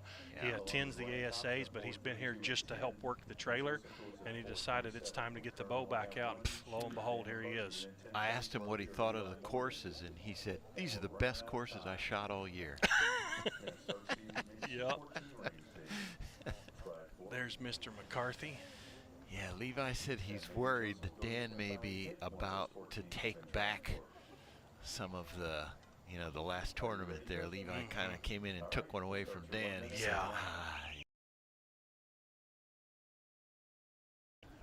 He's always said he doesn't like McCarthy behind him. No, and I've said for a lot of years that Dan hits him when he has to, and more often than not, he does. Levi's on the longest. He did not call upper on this target. Oh, look at that little wobble. Little bit. Oh. Uh-oh. 8, just low. Had that yardage off. Let's see. Dan. Dan's at the shortest target, I believe. And he went for it, and he got it. Oh, that's big. That's a 6-point swing. Oh. That is a 6-point swing. That's exactly what Levi said he was afraid of. Good look at Joseph Goza. Oh, wow. Is that on that coyote? That is. That is. That's a 14. Good shot, Joseph Goza. Way to go. Come on, Joseph, smile. You hit a 14. Yeah. Give me a break. 10 Good for 10 for Next Ryan up there. for Ryan. Yeah. 442. 442 for him. 446, Levi Morgan. That's crazy that Levi Right. and Dan are tied now after one arrow there. 6-point swing. 14 and an 8. 8 for Levi Morgan. Perfect line, just light on his number. Yep. You don't see that very often. No. Here he's like, okay, now we're down to a 2 or 3 arrow tournament again. Yep. All square. Rainbow or an oncoming train? What's it going to be? Yeah, the shortest target, Dan McCarthy. He's looking at a 14 He's going to jump on it. Mule deer. Would you put him in a dead Smoked. Got it. That's a 14. That's how you get to 454. I only trails Levi by 1 bonus ring now. Next up is Nathan Brooks on the leopard. He said a 1 bonus ring difference. 10 for Nathan Brooks. Yeah. Had to be, I guess, Levi's up by 1 bonus ring, or Levi would have went to 15, Dan would have went to 13, and then when Dan hit that one, he went to 14. So yeah, Levi at 15, Dan at 14 on bonus rings. Yep. Might need to note that. We have a tie for That's important. 15 and 14. 442 with Nathan and Ryan. Yeah. Nathan leads by 4 bonus rings, and only 1 behind them is Joseph Goza. Yeah. We got 2 more targets. Yeah. So Dan and Levi have really separated themselves. They got 12 points over third place right now, but third place, there's a tie for third, and then Joseph in fourth, basically, or fifth. So yeah, we got 2 races again.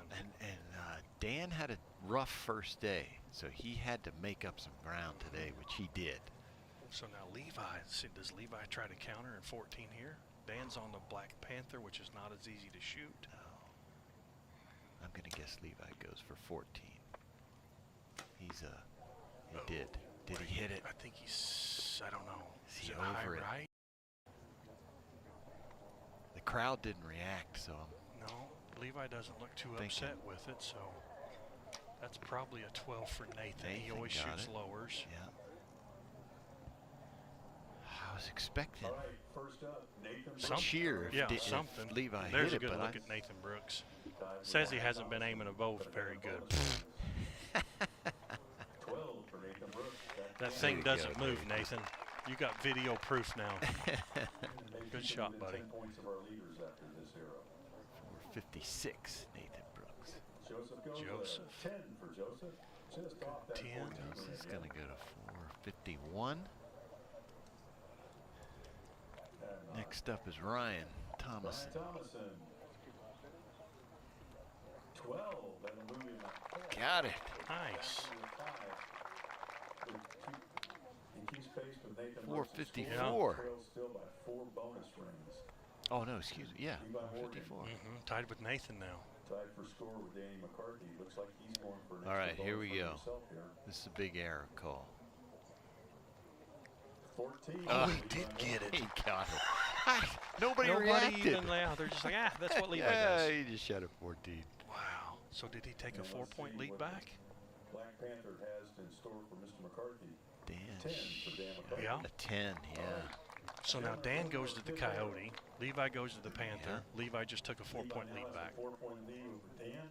And leads with 16 And to then 14 Nathan bonus and rings. Ryan are Nathan there and battling Ryan it are still out. tied at 454 with That's so good, though. I mean, so good for Dan to step up there, shoot the 14 and capitalize when Levi slips up and shoots an 8. And then Levi to come in right behind him and go, okay, I really got to have this, Yeah. and then hit it. That's so good. Now, the Panther that's been giving everybody fits. That's where Levi is.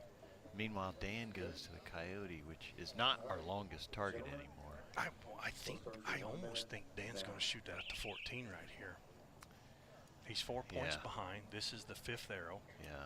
If he shoots it, he may wait and see what Levi does. There's Ryan Thomason, Oklahoma. He's glassing the Coyote again. I'm wondering if he's not looking. Oh, center punched it. Ryan Good Thomason. shot. Here goes Levi. Nope, that's Joseph's arrow. Went for the leopard. Here's Levi. Did he call leopard? I don't see the cone behind him. I think he did. He may have if he did. So Dan. Yeah, there's a fist bump. I think Dan's going to shoot the 14 got right to. here. Look at that focus. No blinks. Nothing. Just laser. That's getting long even for him. 12. Okay. Good 12. Okay. Okay, we got number 12 calls. He didn't give up much. I think he's like, dang it, I should have shot at the 14. I had this thing smoked. All right, here we go. Dan McCarthy. Dan McCarthy is going to go 4.76. That's a battle. Because if Levi just shoots a 10 right there, the point spread's only 2 now. But they go 12-12 and stay tied. Nathan Brooks shot a 10. Good 10 for Nathan. Joseph went at the 14. So Levi and Dan are battling it out too for shooter of the year, and I believe Levi this weekend will take like a 2-point lead, slim lead, I believe, in shooter of the year. Dan had been leading. Those two just duke it out. Joseph, if you were playing poker, that's a plus hand. All right, Ryan Thomason. Here we go. 14. Coming at 454. Yes. Looks like he's won a 14 ring to see if he can go ahead. He's got That away, Ryan. Yeah, look at that smile. He handled it well. Good shot, Ryan. Yeah. 10 points or leader, depending on what Levi does on this final target. He called for the upper 12. That's crazy how this plays out. So now, here we go, folks. Just. Dan McCarthy, Darren, is there ice water in his veins? Yeah, What is it? Both of them. Most of them. I mean, it's. Yeah, how many rings did they hit? They're judging. They don't have a rangefinder, and it's just ring after ring There's after Mom ring and after Dad. ring. Mom and So Dad 60, cheering him on. so 80. Anybody has to be 70 or higher. So Thomason's going to take third, and it's going to be Dan and Levi with one final arrow. Yeah. So Levi has the advantage on bonus rings. So it should be 16 to 15. Yeah, it's just a two-man shoot-off here in the finals. It's either 16 to 15 or 17 to 16 on bonus rings. So Hey, congrats to Ryan Thomason on taking a podium. yes, Good for him. For sure. That's a big step in the right direction. You betcha. Third place. I think I've been wrong before. Yeah. If Dan does 14 this, Levi will just need a 10 to win on bonus rings, I believe. Yeah, Mike Tyrell will give us that count. So Levi Here we go. enjoys a 4-point lead. Dan McCarthy is at 476. He'll probably shoot a safe 10 just to hold on to second place. No. 12 count. He's You asking. have 15. Levi has 17. Okay, 2 points. Yeah, Dan's like, Yeah. He's like, he's going to shoot it to 14 no matter what. Levi Yeah. has to shoot a center 10. He wins on bonus rings, yeah. Levi has a 2 bonus ring advantage now. And as So- soon as we get our guys over here, we're going to start your 1-minute judging period. And Dan They're going will to be shooting judge for a first. minute, and so what Scott Parrott did is really has them shooting catty corner now. They're all the way on the left, the targets, or excuse me, they're all the way on the right, targets all the way on the Yeah. left. It's out there a good poke. Yeah, it's not super easy. Has he done judging already? God, Dan's ready to go. He said, I'm ready. What's he going to do, shoot it in the head or something? If you're feeling froggy, Joe. He said, you got 1 minute to judge, and Dan said, I don't know, can I shoot? We've been doing this so long together, you guys tell me what you want to do. I was going to say, I don't know that he got a number that fast. Yeah, but Levi'd probably be like, I want that minute. yeah. these two battle constantly, and I know Dan's like, well, crap, even if I shoot the 14 here, he's got me by 2 bonus rings. He just has to What shoot can a 10. you do? Yeah. You know, and we've seen it, you know, it's, yeah, it's never over till it's over, but. How cool is that to have mom and dad and sister sitting right there? Oh, yeah. To watch him. But first things first, Mr. McCarthy here. It still just blows me away how consistent these guys are weekend after weekend, shooting big scores. Time after time. 24 up, 18 up. It's just, golly, it's so good. Just missed it. Pretty good effort right there. Good effort there, Dan McCarthy. Now, what does Levi even need to shoot it? Yeah, he needs to hit the target to win. He has to hit the target. Just off with an 8. 5 points for victory. Nice comeback. So, Levi, here's where we are. You trailed Danny by 4 points. You do the math. Are you ready? Mike Tyrell just said, you do the math. You trail by 4 points. If you get a 5, you win. Just has to hit the target. Good luck. Somebody said 14. I don't think you do that here, bud. I know you Come can. on. I know you can hit it, but I think you just plant that thing in the middle of the 10 ring. He might do it. He likes to put on a little show too. Oh, he shook his head. I don't know. I could see him doing either, Darren. I could too, but I'm just like, okay, just shoot the center of this 10. Be smart. No, he went for it. He probably dialed it 2 yards short just to be safe. If I happen to hit it, so be it, but if not. Leave no doubt. Shoot an 8. Fantastic. Back to back for Levi Morgan there in this class. So good. Crazy.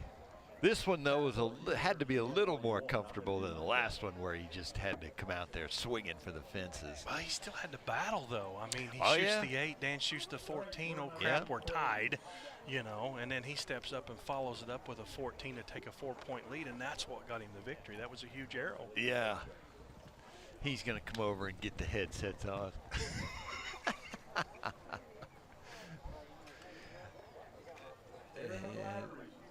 We're going to talk to Levi. There he is. He's got the headset on. Levi Morgan, back-to-back championships. How does that feel? Oh, man, it's awesome. I love London. You know, it's just kind of always been like home for me. It's exactly where I grew up. And so I love coming here because I know it's going to be tough, but you never know what to expect. So back-to-back wins is always a great feeling. Yep, mom and dad and sister in attendance today. That's got to be pretty good. But I talked a minute ago about the consistency, Levi. I mean, the 24 ups, the 26 ups, the 30 ups, the day after day of really, really good shooting.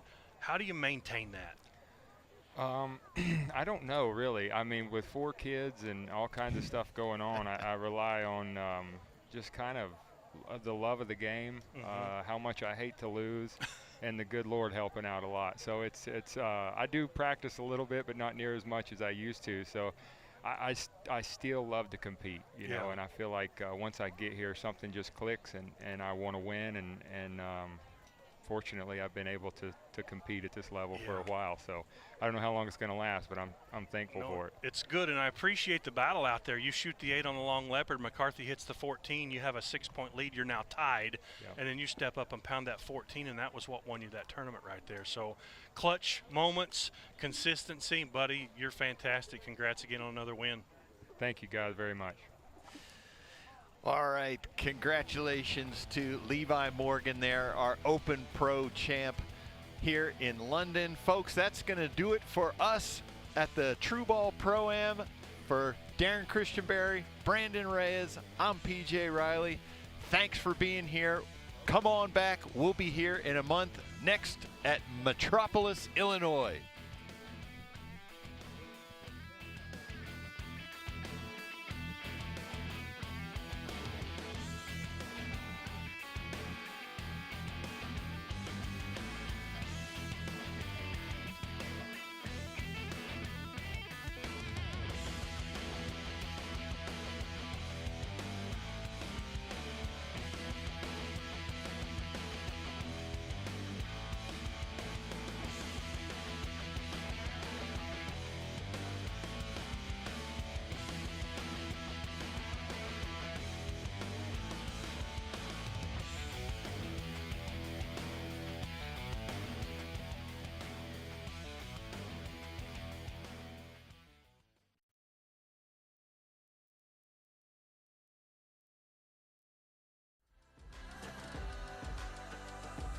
In a very short amount of time, TAC Vanes has really dominated the tournament world as far as 3D goes and excelled in hunting.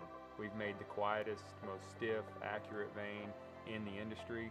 We're very proud of what we've done. We make all kinds of different sizes, profiles for any application. And if you want to check those out, go to tacvanes.com. This baby's bad.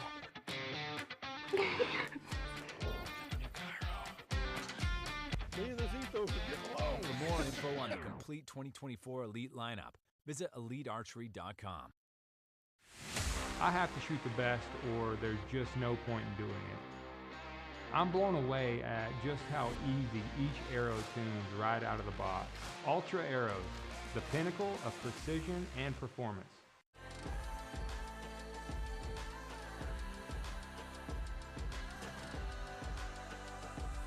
In a very short amount of time, TAC Vanes has really dominated the tournament world as far as 3D goes and excelled in hunting.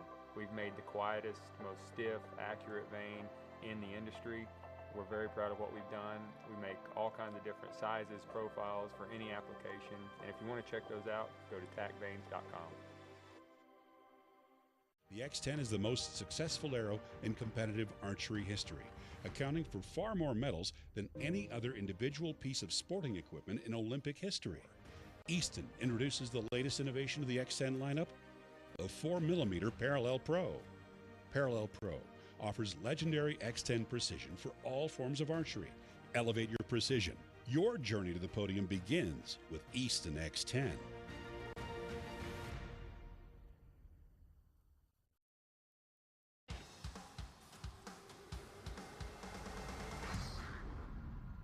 Page 2023 ASA Classic Champ, Cara Kelly. 2023 ASA Classic Champ, Keith.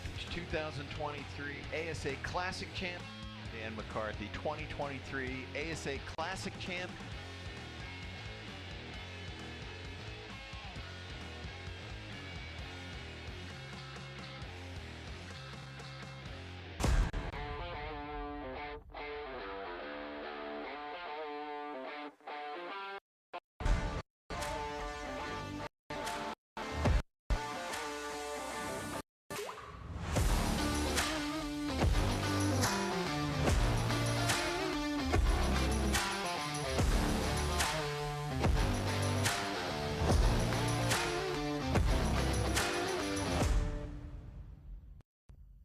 At the Lancaster Archery Foundation, it's our mission to get as many people as possible involved in the sport of archery. Thank you so much for your support and giving us this grant. Thank you for supporting us and others in the community. It allows me to afford studying at